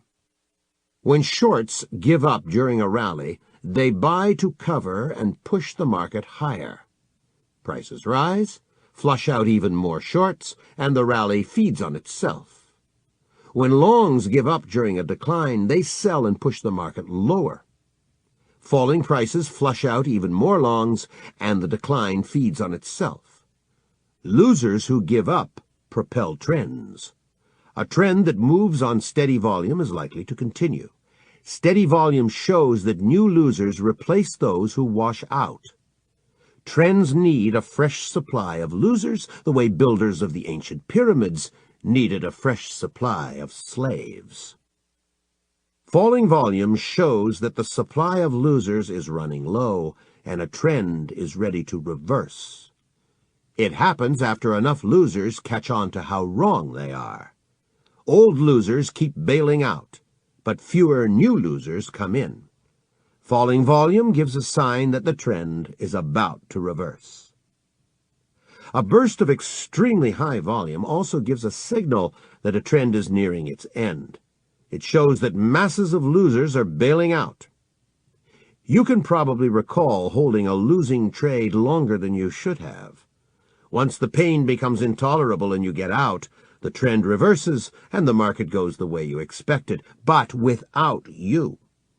This happens time and again because most amateurs react to stress similarly and bail out at about the same time. Professionals do not hang in while the market beats them up. They close out losing trades fast and reverse or wait on the sidelines, ready to re-enter. Volume usually stays low in trading ranges because there is relatively little pain. People feel comfortable with small price changes, and trendless markets seem to drag on forever. A breakout is often marked by a dramatic increase in volume because losers run for the exits. A breakout on low volume shows little emotional commitment to a new trend. It indicates that prices are likely to return into their trading range. Rising volume during a rally shows that more buyers and short sellers are pouring in. Buyers are eager to buy even if they have to pay up, and shorts are eager to sell to them. Rising volume shows that losers who leave are being replaced by a new crop of losers. When volume shrinks during a rally, it shows that bulls are becoming less eager, while bears are no longer running for cover. The intelligent bears have left long ago, followed by weak bears who could not take the pain. Falling volume shows that fuel is being removed from the uptrend, and it is ready to reverse. When volume dries up during a decline, it shows that bears are less eager to sell short, while bulls are no longer running for the exits. The intelligent bulls have sold long ago, and the weak bulls have been shaken out. Falling volume shows that the remaining bulls have a higher level of pain tolerance. Perhaps they have deeper pockets, or bought later in the decline, or both. Falling volume identifies an area in which a downtrend is likely to reverse. This reasoning applies to long and short time frames. As a rule of thumb, if today's volume is higher than yesterday's volume, then today's trend is likely to continue. The terms high volume and low volume are relative. What is low for IBM is high for Apple Computer, while what is low for gold is high for platinum, and so on. As a rule of thumb, high volume for any given market is at least 25% above average for the past 2 weeks, and low volume is at least 25% below average. 1. High volume confirms trends. If prices rise to a new peak and volume reaches a new high, then prices are likely to retest or exceed that peak. 2. If the market falls to a new low and the volume reaches a new high, that bottom is likely to be retested or exceeded. A climax bottom is almost always retested on low volume, offering an excellent buying opportunity. 3. If volume shrinks while a trend continues, that trend is ripe for a reversal. When a market rises to a new peak on lower volume than its previous peak, look for a shorting opportunity. This technique does not work as well at market bottoms because a decline can persist on low volume. There is a saying on Wall Street, it takes buying to put stocks up, but they can fall of their own weight. 4. Watch volume during reactions against the trend. When an uptrend is punctuated by a decline, volume often picks up in a flurry of profit-taking. When the dip continues but volume shrinks, it shows that bulls are no longer running or that selling pressure is spent. When volume dries up, it shows that the reaction is nearing an end and the uptrend is ready to resume. This identifies a good buying opportunity. Major downtrends are often punctuated by rallies which begin on heavy volume. Once weak bears have been flushed out, volume shrinks and gives a signal to sell short. Open interest. Open interest is the number of contracts held by buyers or owed by short sellers in a given market on a given day. It shows the number of existing contracts. Open interest equals either a total long or a total short position. Stock market shares are traded for as long as a company stays in business as a separate unit. Futures and options traders, on the other hand, deal in contracts for a future delivery that expire at a set time. A futures or options buyer who wants to accept delivery and a seller who wants to deliver have to wait until the first notice day. This waiting period ensures that the numbers of contracts that are long and short are always equal. In any case, very few futures and options traders plan to deliver or to accept delivery. Most traders close out their positions before the first notice day. Open interest rises or falls depending on whether new traders enter the market or old traders exit it. Open interest rises only when a new buyer and a new seller enter the market. Their trade creates a new contract.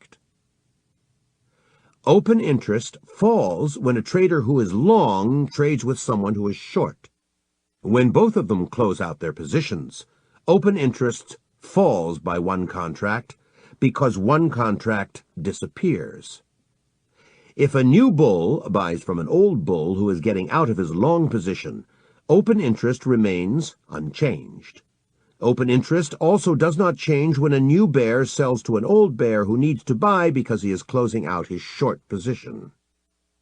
It takes one bull and one bear to create a futures or options contract. A bull buys a contract if he is convinced that prices are going higher. A bear sells short a contract if he is convinced that prices are going lower. When the two trade, open interest rises by one contract. A single trade between one bull and one bear is unlikely to move the markets, but when thousands of traders make their trades, they propel or reverse market trends. Open interest reflects the intensity of conflict between bulls and bears. It reflects the willingness of longs to maintain long positions and the willingness of shorts to maintain short positions. When bulls and bears do not expect the market to move in their favor, they close out their positions and open interest shrinks. There are two people on opposite sides of every trade. One of them gets hurt when prices change. If prices rally, bears get hurt. If prices fall, bulls get hurt. As long as the losers hope, they hang on and open interest does not change. A rise in open interest shows that a crowd of confident bulls is facing down a crowd of equally confident bears. It points to a growing disagreement between the two camps. One group is sure to lose, but as long as potential losers keep pouring in, the trend will continue. These ideas have been clearly put forth in L.D. Belleville's classic book, Charting Commodity Market Price Behavior. Bulls and bears keep adding to their positions as long as they strongly disagree about the future course of prices. It takes conviction and disagreement to maintain a trend. Rising open interest shows that the supply of losers is growing and the current trend is likely to persist. If open interest increases during an uptrend, it shows that longs are buying while bears are shorting because they believe that the market is too high. They are likely to run for cover when the uptrend puts a squeeze on them, and their buying will propel prices higher. If open interest rises during a downtrend, it shows that shorts are aggressively selling while bottom pickers are buying. Those bargain hunters are likely to bail out when falling prices hurt them, and their selling will push prices even lower. An increase in open interest gives a green light to the existing trend. When a bull is convinced that prices are going higher and decides to buy, but a bear is afraid to sell short, that bull can buy only from another bull who bought earlier and now wants to get out. Their trade creates no new contract, and open interest stays unchanged. When open interest stays flat during a rally, it shows that the supply of losers has stopped growing. When a bear is convinced that prices are going lower, he wants to sell short. If a bull is afraid to buy from him, that bear can only sell to another bear who shorted earlier and now wants to cover and leave. Their trade creates no new contract, and open interest does not change. When open interest stays flat during a decline, it shows that the supply of bottom pickers is not growing. Whenever open interest flattens out, it flashes a yellow light, a warning that the trend is aging and the best gains are probably behind. Falling open interest shows that losers are bailing out while winners are taking profits. When their disagreement decreases, the trend is ripe for a reversal. Open interest falls when losers abandon hope and get out of the market without being replaced by new losers. When a bull decides to get out of his long position and a bear decides to cover his short position, the two may trade with one another. When they do, a contract disappears and open interest shrinks by one contract. Falling open interest shows that winners are cashing in and losers are giving up hope.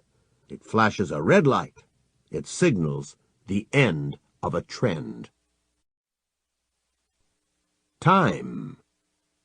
Most people conduct their lives as if they intend to live forever, with no review of the past, no real planning for the future, and minimal learning from past mistakes. Freud showed that the unconscious mind does not have a notion of time. Our deep-seated wishes remain largely unchanged throughout life. When people join crowds, their behavior becomes even more primitive and impulsive than when they are alone. Crowds pay no attention to time even though they are affected by its passage.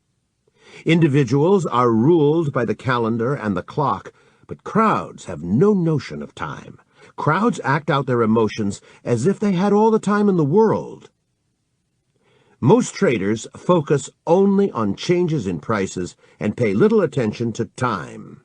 This is just another sign of being caught up in mass mentality. The awareness of time is a sign of civilization. A thinking person is aware of time, while someone who is acting impulsively is not. A market analyst who pays attention to time is aware of a dimension hidden from the market crowd. Long-term price cycles are a fact of economic life. For example, the U.S. stock market tends to run in 4-year cycles. They exist because the ruling party inflates the economy going into the presidential election once every 4 years.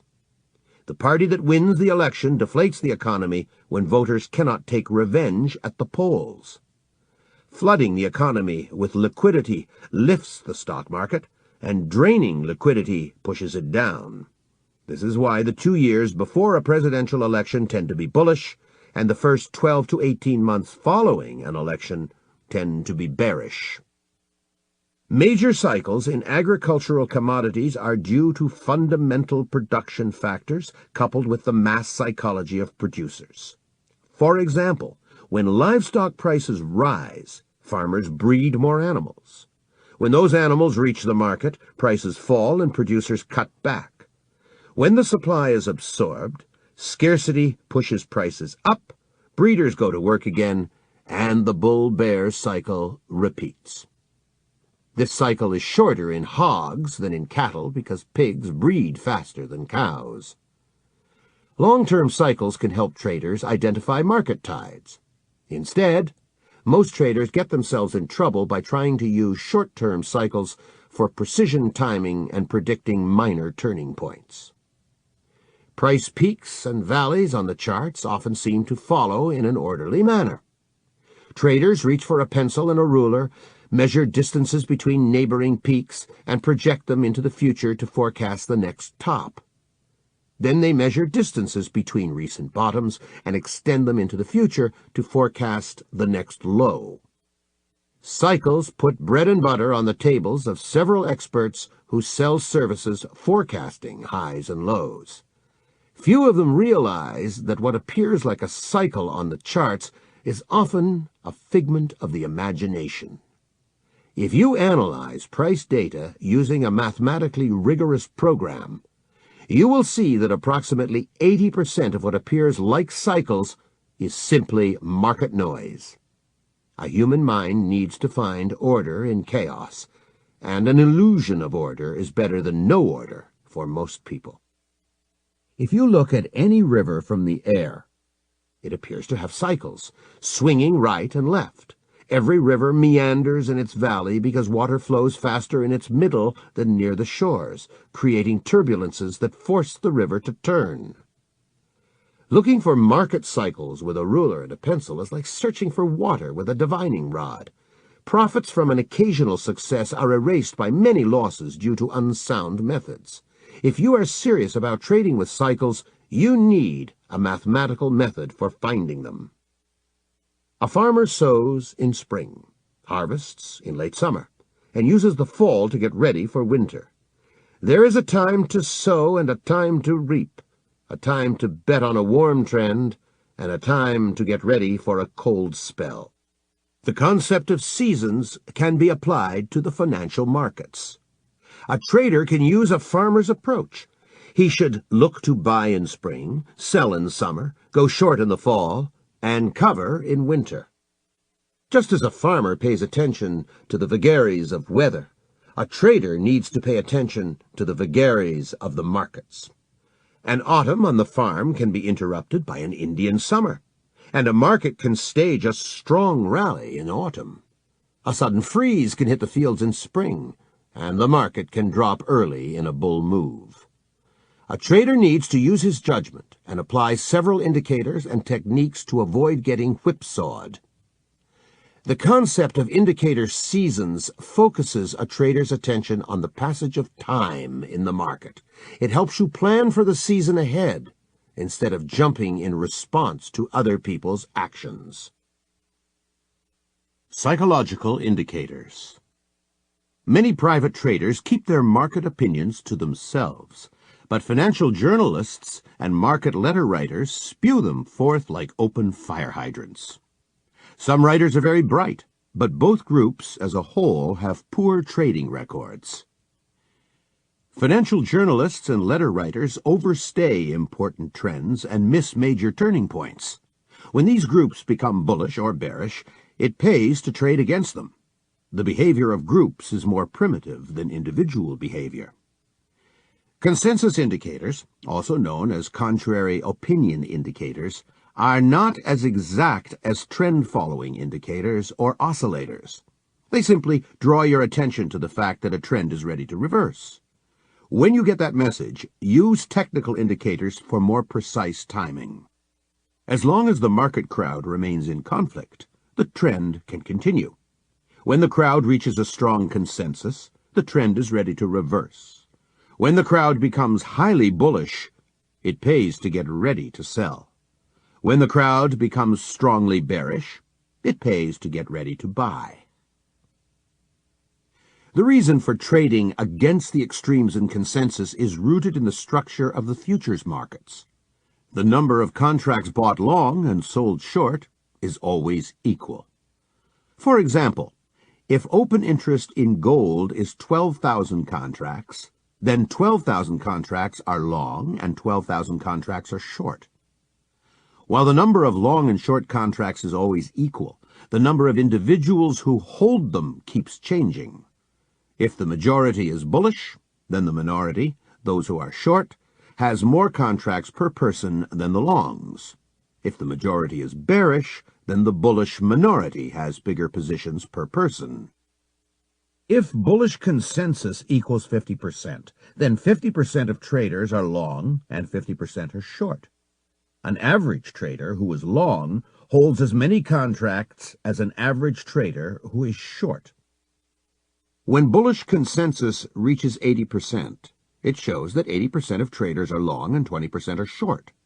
Since the sizes of total long and total short positions are always equal, an average bear is short 4 times as many contracts as are held long by an average bull. This means that an average bear has 4 times more money than an average bull. The big money is on the short side of the market. When bullish consensus falls to 20%, it means that 20% of traders are long and 80% are short. Since the numbers of long and short contracts are always equal, an average bull holds 4 times more contracts than are held by an average bear. It shows that big money is on the long side of the market. Big money did not grow big by being stupid. Big traders tend to be more knowledgeable and successful than average. Otherwise, they stop being big traders. When big money gravitates to one side of the market, think of trading in that direction. To interpret bullish consensus in any market, obtain at least 12 months of historical data on consensus and note the levels at which the market has turned in the past. Update these levels once every 3 months. The next time the market consensus becomes highly bullish, look for an opportunity to sell short using technical indicators. When the consensus becomes very bearish, look for a buying opportunity. Advisory opinion sometimes begins to change a week or two in advance of major trend reversals. If bullish consensus ticks down from 78 to 76, or if it rises from 25 to 27, it shows that the savviest advisors are abandoning what looks like a winning trend.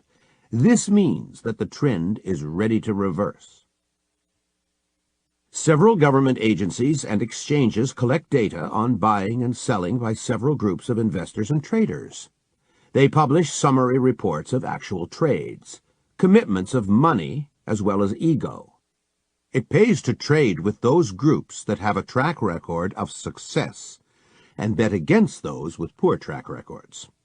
For example, the Commodity Futures Trading Commission, CFTC, reports long and short positions of hedgers and big speculators. Hedgers, the commercial producers and consumers of commodities, are the most successful participants in the futures markets.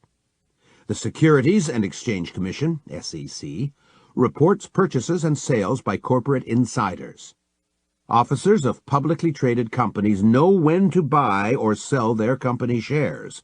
The New York Stock Exchange reports the number of shares bought, sold, and shorted by its members and by odd-lot traders. Members are more successful than small-time speculators. Traders must report their positions to the CFTC after they reach certain levels, called reporting levels. At the time of this writing, if you are long or short 100 contracts of corn or 300 contracts of the S&P 500 futures, the CFTC classifies you as a big speculator. Brokers send reports on positions that reach reporting levels to the CFTC. It compiles them and releases summaries once every 2 weeks. The CFTC also sets up the maximum number of contracts, called position limits, that a speculator is allowed to hold in any given market. At this time, a speculator may not be net long or short more than 2,400 contracts of corn or 500 contracts of the S&P 500 futures. These limits are set to prevent very large speculators from accumulating positions that are big enough to bully the markets.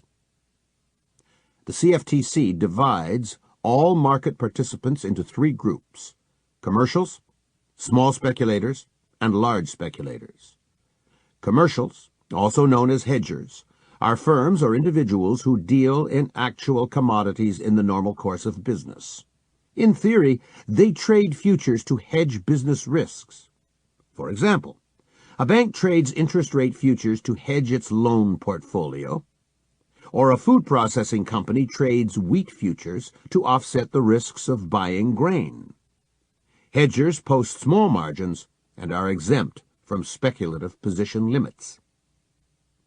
Large speculators are those traders whose positions reach reporting levels. The CFTC reports buying and selling by commercials and large speculators. To find the positions of small traders, you need to subtract the holdings of the first 2 groups from the open interest. The divisions between hedgers, big speculators, and small speculators are somewhat artificial. Smart small traders grow into big traders, dumb big traders become small traders, and many hedgers speculate. Some market participants play games that distort the CFTC reports. For example, an acquaintance who owns a brokerage firm sometimes registers his wealthy speculator clients as hedgers, claiming they trade stock index and bond futures to hedge their stock and bond positions. The commercials can legally speculate in the futures markets using inside information. Some of them are big enough to play futures markets against cash markets. For example, an oil firm may buy crude oil futures, divert several tankers, and hold them offshore in order to tighten supplies and push futures prices up. They can take profits on long positions, go short, and deliver several tankers at once to refiners in order to push crude futures down and cover shorts. This manipulation is illegal, and most firms hotly deny that it takes place. As a group, the commercials have the best track record in the futures markets.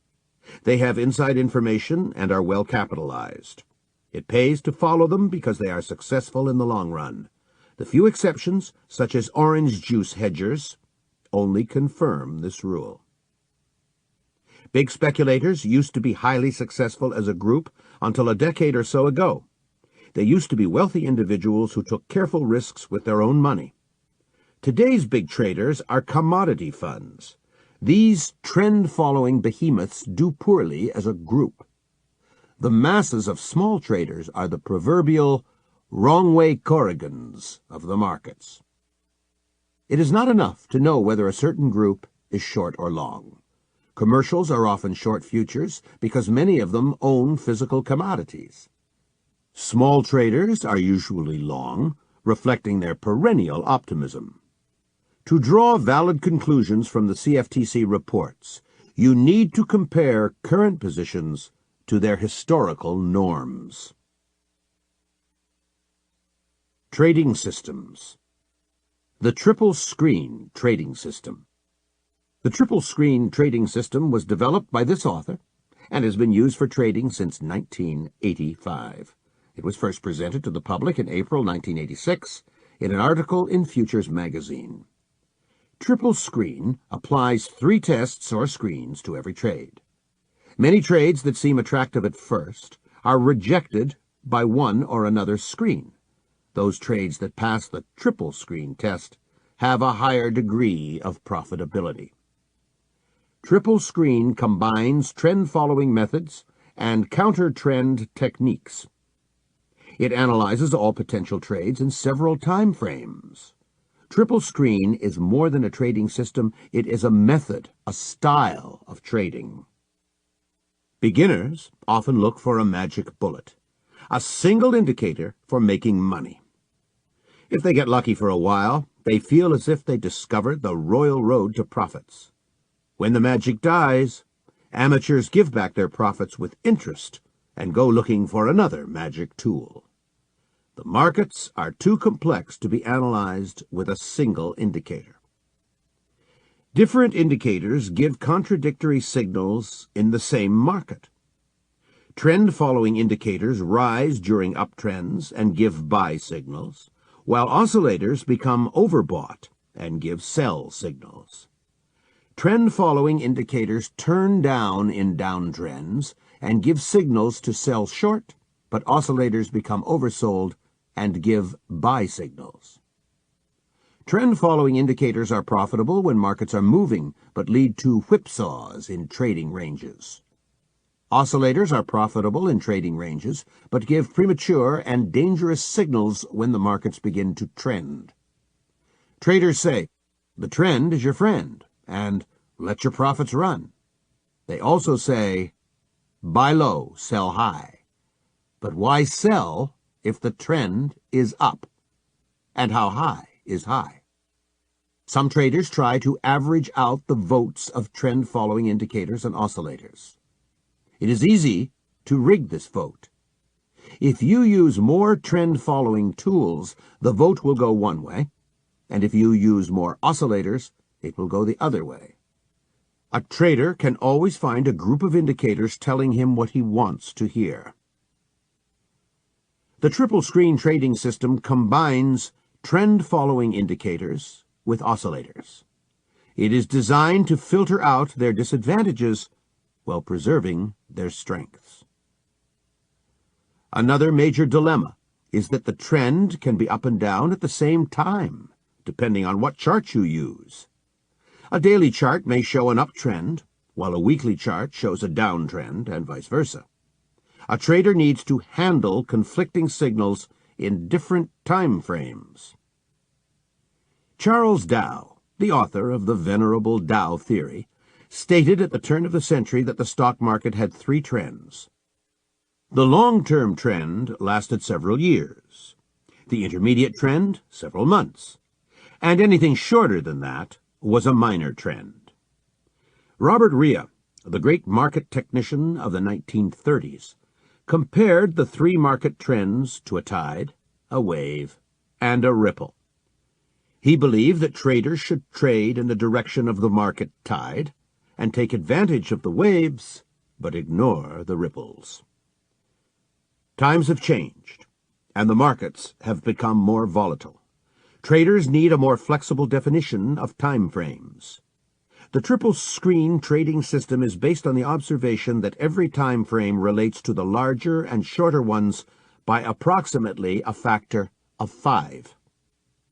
Each trader needs to decide which time frame he wants to trade.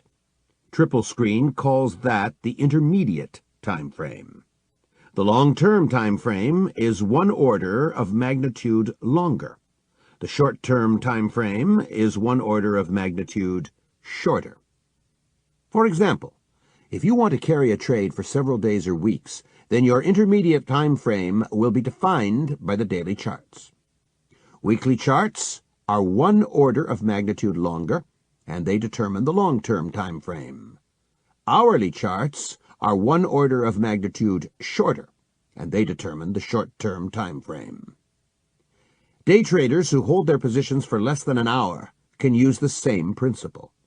For them, a 10-minute chart may define the intermediate time frame, an hourly chart the long-term time frame, and a 2-minute chart the short-term time frame.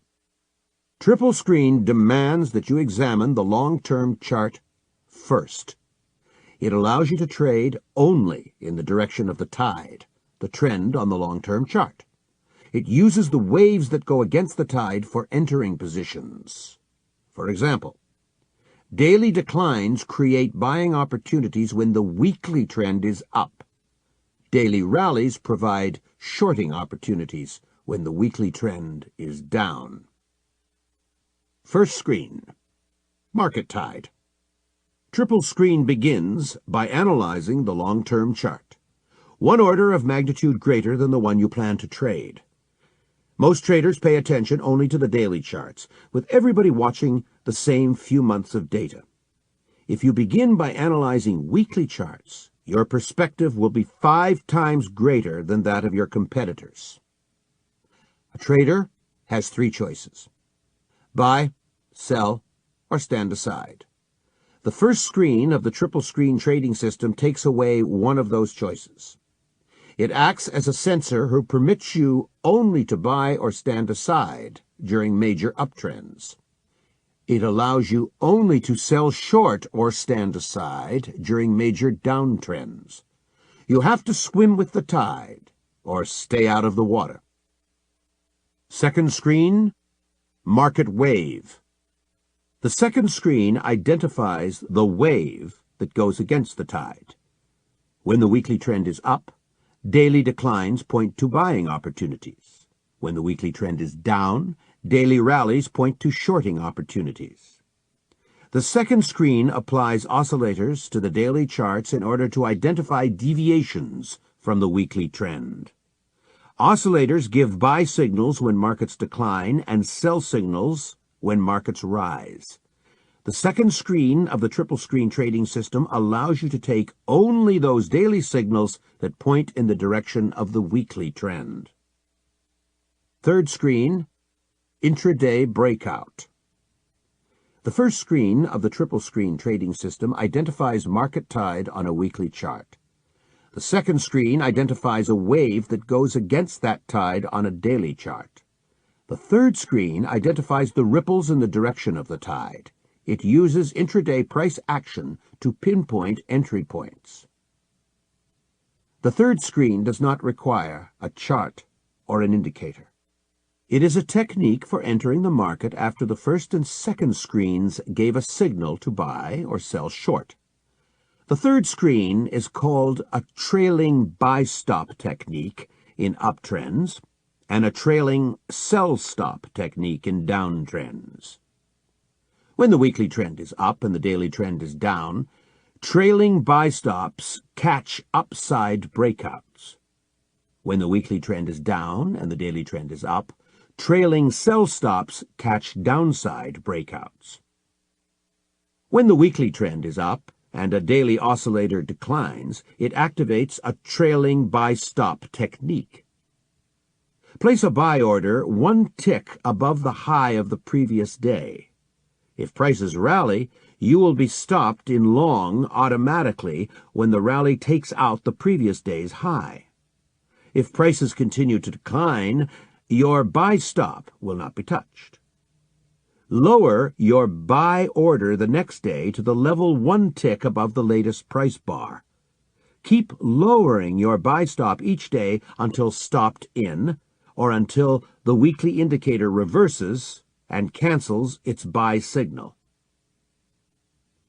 When the weekly trend is down, wait for a rally in a daily oscillator to activate a trailing sell-stop technique.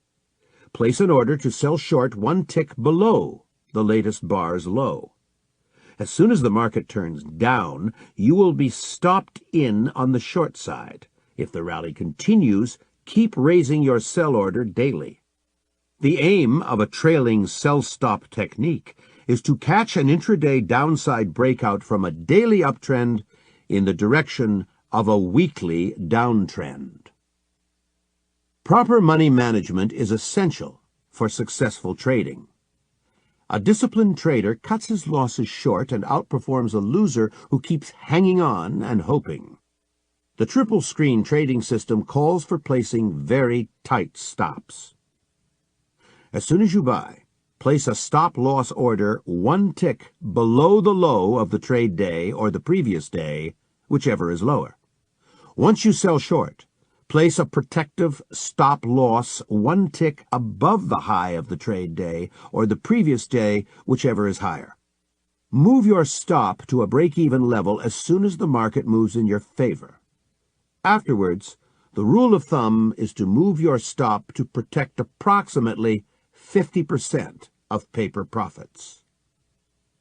The reason for using such tight stops is that triple screen trades only in the direction of the tide. If a trade does not work out fast, it is a sign that something is fundamentally changing below the surface of the market. Then it is better to run fast. The first loss is the best loss. It allows you to re-examine the market from the safety of the sidelines. Conservative traders should go long or short on the first signal of the triple screen trading system and stay with that position until the major trend reverses or until stopped out.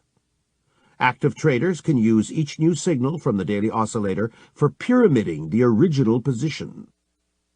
A position trader should try and stay with a trade until the weekly trend reverses. A short-term trader may take profits using signals from the second screen. For example, if a trader is long and force index becomes positive or stochastic rises to 70%, he may sell and take profits, then look for another buying opportunity. The triple screen trading system combines different time frames and several types of indicators. It uses a trend-following indicator with the long-term charts and a short-term oscillator with the intermediate charts. It uses special entry techniques for buying or selling short. It also uses tight money management rules. Channel trading systems. Prices often flow in channels, the way rivers flow in valleys. When a river touches the right edge of its valley, it turns left. When a river touches the left rim of its valley, it turns right. When prices rally, they often seem to stop at an invisible ceiling. When they fall, they often seem to hit an invisible floor. Channels help traders identify buying and selling opportunities and avoid bad trades. Channels parallel to trend lines are useful for long-term analysis, especially on the weekly charts. Channels around moving averages are useful for short-term analysis, especially on daily and intraday charts. Channels whose width depends on volatility are good for catching early stages of major new trends. Support is where buyers buy with greater intensity than sellers sell. Resistance is where sellers sell with greater intensity than buyers buy. Channels show where to expect support and resistance in the future. A channel slope identifies a market's trend. When a channel lies flat, you may trade all swings within its walls. When a channel rises, it pays to trade only from the long side, buying at the lower wall and selling at the upper wall. When a channel declines, it pays to trade only from the short side, shorting at the upper channel wall and covering at the lower wall. When prices rise above the average consensus of value, sellers see an opportunity to take profits on long positions or go short. When they overpower the bulls, prices decline. When prices fall below the moving average, bargain hunters step in. Their buying and short covering by bears lift prices, and the cycle repeats. When prices are near their moving average, the market is fairly valued. When prices are at or below the lower channel line, the market is undervalued. When prices are at or above the upper channel line, the market is overvalued. Channels help traders find buying opportunities when the market is cheap and shorting opportunities when the market is dear. The market is like a manic depressive person. When he reaches the height of mania, he is ready to calm down, and when he reaches the bottom of his depression, his mood is ready to improve. A channel marks the limits of mass optimism and pessimism. Its upper line shows where bulls run out of steam, and its lower line shows where bears become exhausted. Every animal fights harder closer to home. The upper channel line shows where bears have their backs against the wall and fight off the bulls. The lower channel line shows where bulls have their backs against the wall and fight off the bears. When a rally fails to reach the upper channel line, it is a bearish sign. It shows that bulls are becoming weaker. If a rally shoots out of a channel and prices close above it, it shows that the uptrend is strong. The reverse rules apply in downtrends. Channels help traders who use them remain objective when others get swept up in bullish or bearish hysteria. If prices touch the upper channel line, you see that mass bullishness is being overdone, and it is time to think about selling. When everyone turns bearish, but prices touch the lower channel line, you know that it is time to think about buying instead of selling. Amateurs and market professionals handle channels differently. Amateurs bet on long shots. They tend to buy upside breakouts and sell short downside breakouts. When an amateur sees a breakout from a channel, he hopes that a major new trend is about to begin and make him rich quick. Professionals trade against deviations and for a return to normalcy. It is normal for prices to remain within channels. Most breakouts are exhaustion moves that are quickly aborted. Professionals like to fade them, trade against them. They sell short as soon as an upside breakout stalls and buy when a downside breakout stops reaching new lows. Breakouts can produce spectacular gains for amateurs when a major new trend blows out of a channel. Amateurs occasionally win, but it pays to trade with the professionals. Most breakouts are false and are followed by reversals. Risk management. Trading is so exciting that it often makes amateurs feel high. A trade for them is like a ticket to a movie or a professional ball game. Trading is a much more expensive entertainment than the cinema. Nobody can get high and make money at the same time. Emotional trading is the enemy of success. Greed and fear are bound to destroy a trader. You need to use your intellect instead of trading on gut feeling. A trader who gets giddy from profits is like a lawyer who starts counting cash in the middle of a trial.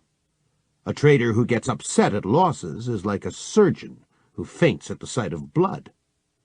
A real professional does not get too excited about wins or losses. The goal of a successful professional in any field is to reach his personal best, to become the best doctor, the best lawyer, or the best trader. Money flows to them almost as an afterthought. You need to concentrate on trading right and not on the money. Each trade has to be handled like a surgical procedure, seriously, soberly, without sloppiness or shortcuts. Emotional traders want certain gains and turn down profitable wagers that involve uncertainty. They go into risky gambles to avoid taking certain losses. It is human nature to take profits quickly and postpone taking losses. Irrational behavior increases when people feel under pressure. Emotional trading destroys losers. If you review your trading records, you will see that the real damage to your account was done by a few large losses or by long strings of losses while trying to trade your way out of a hole. Good money management would have kept you out of the hole in the first place. You can win only if you trade with a positive mathematical expectation, a sensible trading system.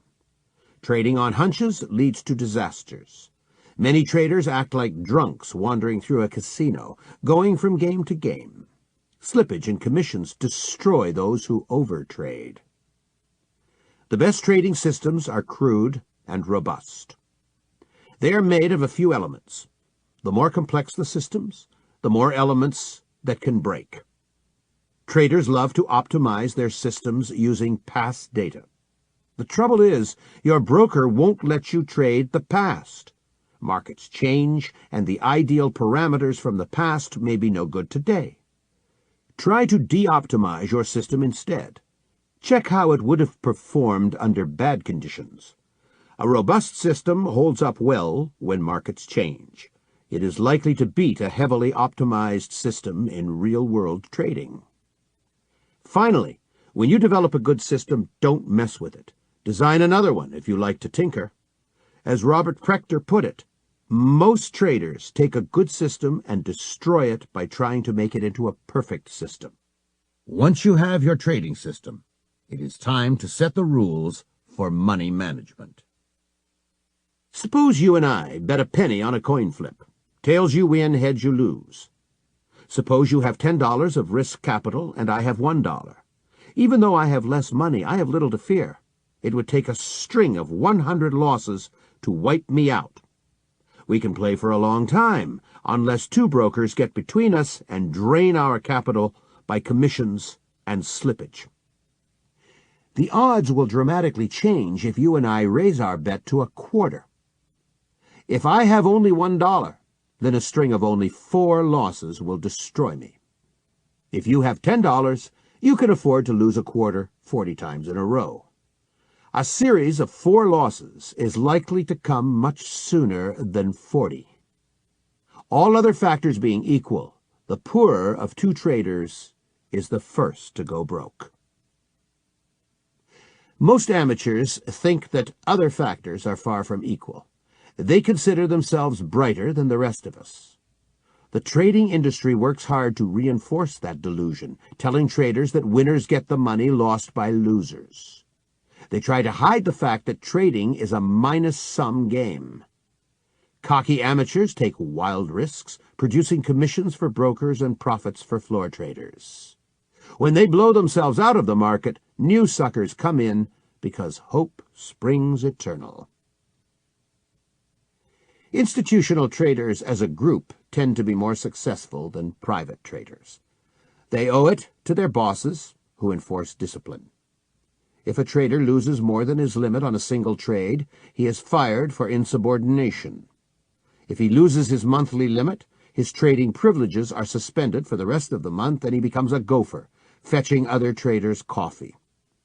If he loses his monthly limit several times in a row, the company either fires or transfers him. This system makes institutional traders avoid losses. Private traders have to be their own enforcers. An amateur who opens a $20,000 trading account and expects to run it into $1 million in 2 years is like a teenager who runs away to Hollywood to become a pop singer. He may succeed, but the exceptions only confirm the rule. Amateurs like to get rich quick, but destroy themselves by taking wild risks. They may succeed for a while, but hang themselves, given enough rope. Amateurs often ask me what percentage profit they can make annually from trading. The answer depends on their skills or lack of such and market conditions. Amateurs never ask a more important question. How much will I lose before I stop trading and reevaluate myself, my system, and the markets? If you focus on handling losses, profits will take care of themselves. A person who makes 25% profit annually is a king of Wall Street. Many top-flight money managers would give away their firstborn child to be able to top this.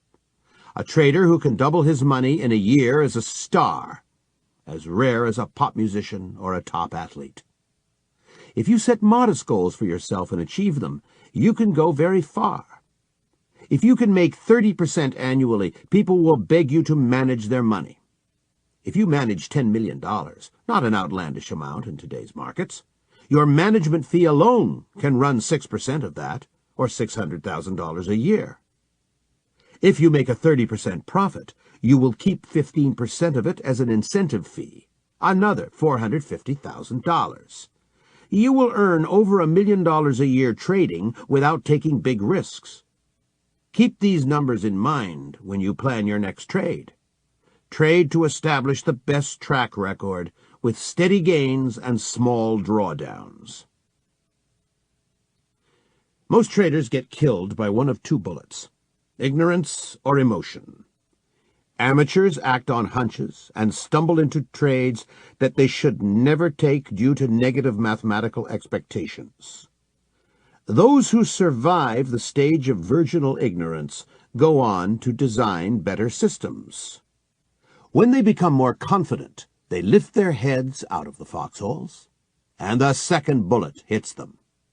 Confidence makes them greedy. They risk too much money on a trade, and a short string of losses blows them out of the market. If you bet a quarter of your account on each trade, your ruin is guaranteed. You will be wiped out by a very short losing streak, which happens even with excellent trading systems. Even if you bet a tenth of your account on a trade, you will not survive much longer. A professional cannot afford to lose more than a tiny percentage of his equity on a single trade. An amateur has the same attitude toward trading as an alcoholic has toward drinking.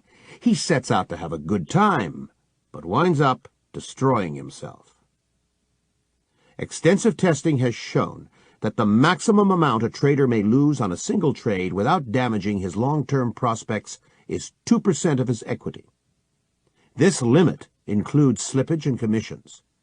If you have a $20,000 account, you may not risk more than $400 on any trade. If you have a $100,000 account, you may not risk more than $2,000 on a trade. But if you have only $10,000 in your account, then you can risk no more than $200 on a trade. Most amateurs shake their heads when they hear this. Many have small accounts, and the 2% rule throws a monkey wrench into the dreams of quick profits. Most successful professionals, on the other hand, consider the 2% limit too high. They do not allow themselves to risk more than 1% or 1.5% of their equity on any single trade. The 2% rule puts a solid floor under the amount of damage the market can do to your account. Even a string of 5 or 6 losing trades will not cripple your prospects. In any case, if you are trading to create the best track record, you will not want to show more than a 6% or 8% monthly loss. When you hit that limit, stop trading for the rest of the month. Use this cooling-off period to re-examine yourself, your methods, and the markets. The 2% rule keeps you out of riskier trades. When your system gives an entry signal, check to see where to place a logical stop. If that would expose more than 2% of your account equity, pass up that trade. It pays to wait for trades that allow very close stops.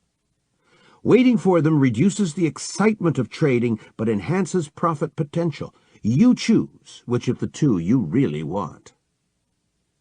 The 2% rule helps you decide how many contracts to trade. For example, if you have $20,000 in your account, you may risk up to $400 per trade. If your system flags an attractive trade with a $275 risk, then you may trade only one contract. If the risk is only $175, then you can afford to trade 2 contracts. What about pyramiding? Increasing the size of your trading positions as a trade moves in your favor. The 2% rule helps here too.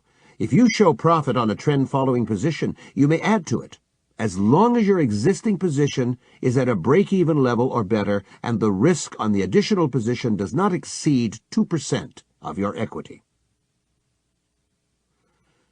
The goal of a successful trader is to make the best trades. Money is secondary. If this surprises you, think how good professionals in any field operate. Good teachers, doctors, lawyers, farmers, and others make money, but they do not count it while they work. If they do, the quality of their work suffers. If you ask your doctor how much money he earned today, he won't be able to answer, and if he can, you do not want him for a doctor. Ask your lawyer how much money he made today. He may have a general idea that he put in some billable hours, but not exactly how many dollars he made. If he counts money while he works, you do not want him for a lawyer. A real pro devotes all his energy to practicing his craft the best he can, not to counting money. Counting money in a trade flashes a red light, a warning that you are about to lose because your emotions are kicking in and they will override your intellect. That is why it is a good idea to get out of a trade if you cannot get money off your mind. Concentrate on quality, on finding trades that make sense, and having a money management plan that puts you in control. Focus on finding good entry points and avoid gambles. Then the money will follow almost as an afterthought.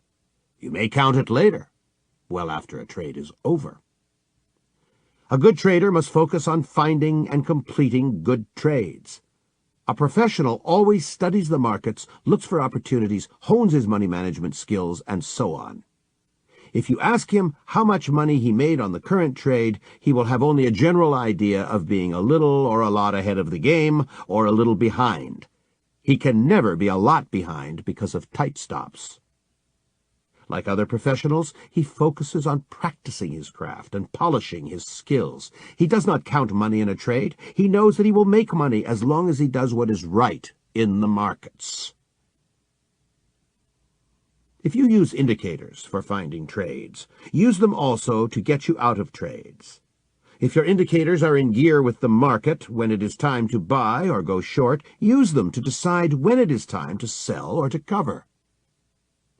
A trader often becomes emotionally attached to a trade. Profits give people a high, but even a loss can tingle the nerves, like a scary but exciting ride on a roller coaster. When those indicator signals that flagged a trade disappear, get out of the market fast, regardless of your feelings. Some traders try to establish profit targets.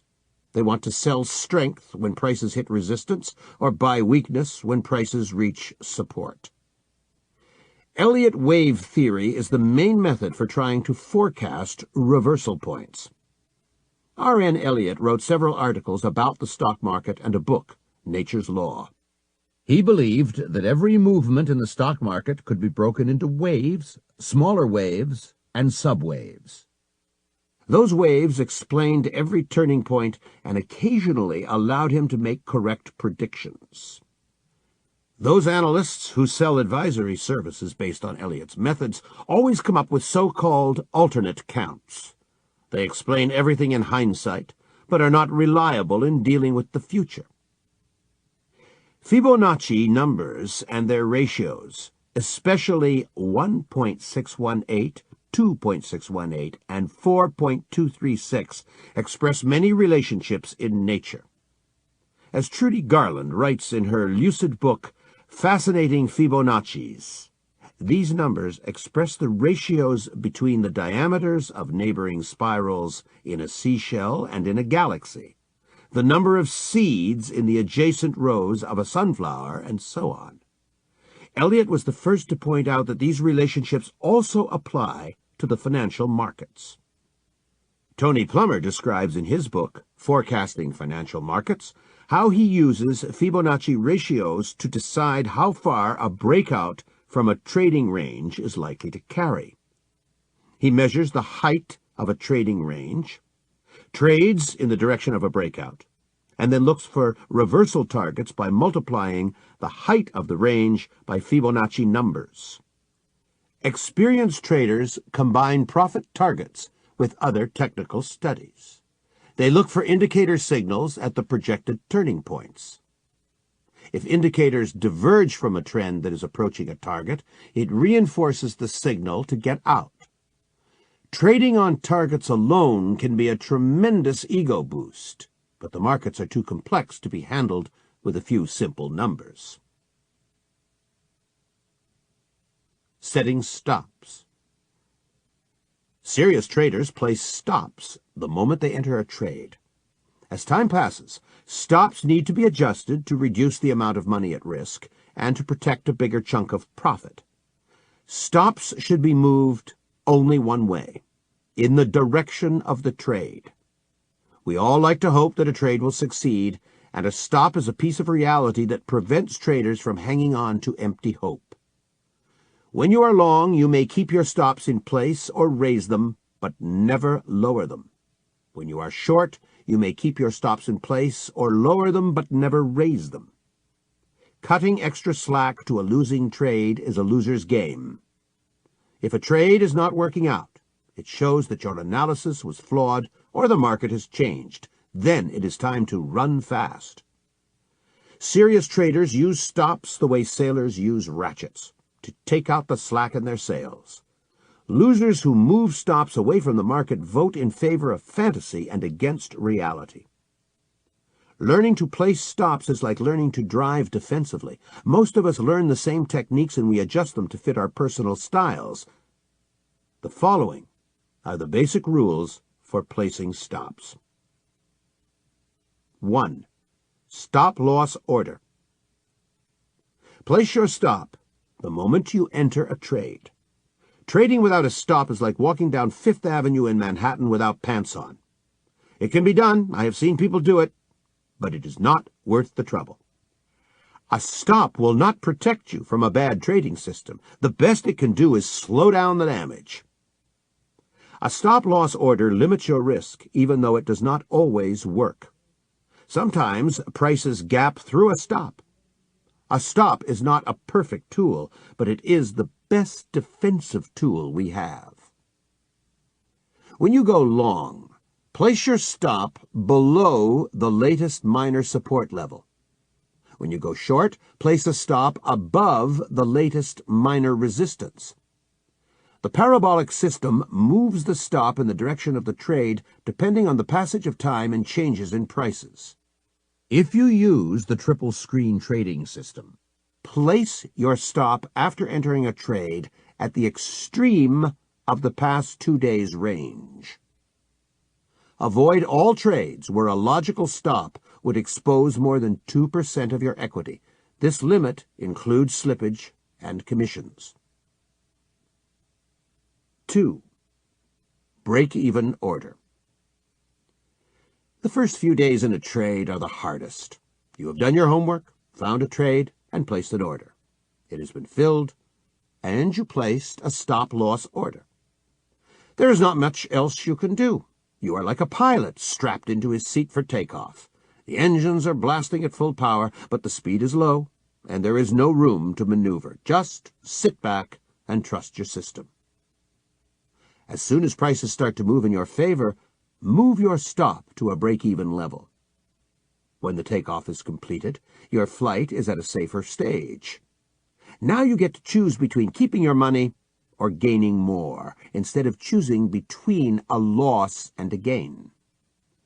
As a rule, prices have to move away from your entry point by more than the average daily range before you move your stop to a break-even level. It takes judgment and experience to know when to do it. When you move a stop to a break-even level, you increase the risk of a whipsaw. Amateurs often kick themselves for leaving money on the table. Many amateurs allow themselves only one entry into a trade. There is nothing wrong with re-entering a trade after getting stopped out. Professionals keep trying to get in until they get a good entry, using tight money management. 3. Protect. Profit order. As prices continue to move in your favor, you have to protect your paper profits. Paper profit is real money. Treat it with the same respect as money in your wallet. Risk only a portion of it as the price of staying in the trade. If you are a conservative trader, apply the 2% rule to your paper profits. This protect profit order is a money stop, protecting your equity. Keep moving it in the direction of the trade so that no more than 2% of your growing equity is ever exposed. More aggressive traders use the 50% rule. If you follow it, half the paper profit is yours and half belongs to the market. You can mark the highest high reached in a long trade or the lowest low reached in a short trade and place your stop halfway between that point and your entry point. For example, if prices move 10 points in your favor, place a stop to protect 5 points of profit. If in doubt, use the parabolic system to help you adjust your stops. When you are not sure whether to stay in a trade or not, take profits and reevaluate the situation from the sidelines. There is nothing wrong with exiting and re-entering a trade. People think much more clearly when they have no money at risk. A trade does not end when you close out your position. You must analyze it and learn from it. Many traders throw their confirmation slips into a folder and go looking for the next trade. They miss an essential part of growing to become a professional trader: review and self-analysis. Have you identified a good trade? Which indicators were useful and which did not work? How good was your entry? Was the initial stop too far or too close? Why and by how much? Did you move your stop to a break-even level too early or too late? Were your protect profit stops too loose or too tight? Did you recognize the signals to exit a trade? What should you have done differently? What did you feel at the various stages of the trade? This analysis is an antidote against emotional trading. Ask yourself these and other questions and learn from your experiences. A cool, intelligent analysis does you more good than gloating about profits or wallowing in regrets. Start keeping a before and after notebook. Whenever you enter a position, print out the current charts. Paste them on the left page of your notebook and jot down your main reasons for buying or shorting. Write down your plan for managing the trade. When you exit, print the charts again and paste them on the right page of your notebook. Write down your reasons for exiting and list what you did right or wrong. You will have a pictorial record of your trades and thoughts. This notebook will help you learn from the past and discover blind spots in your thinking. Learn from history and profit from your experiences. This is Richard Davidson for Wiley Audio. Thank you for listening. This audiobook is a co-production of Penton Overseas and Audio Scholar, and is based upon the book entitled Trading for a Living by Dr. Alexander Elder. It is copyrighted in 1993 in the name of Dr. Alexander Elder, and is available in print form from the publisher, John Wiley & Sons, Incorporated. Audible hopes you have enjoyed this program.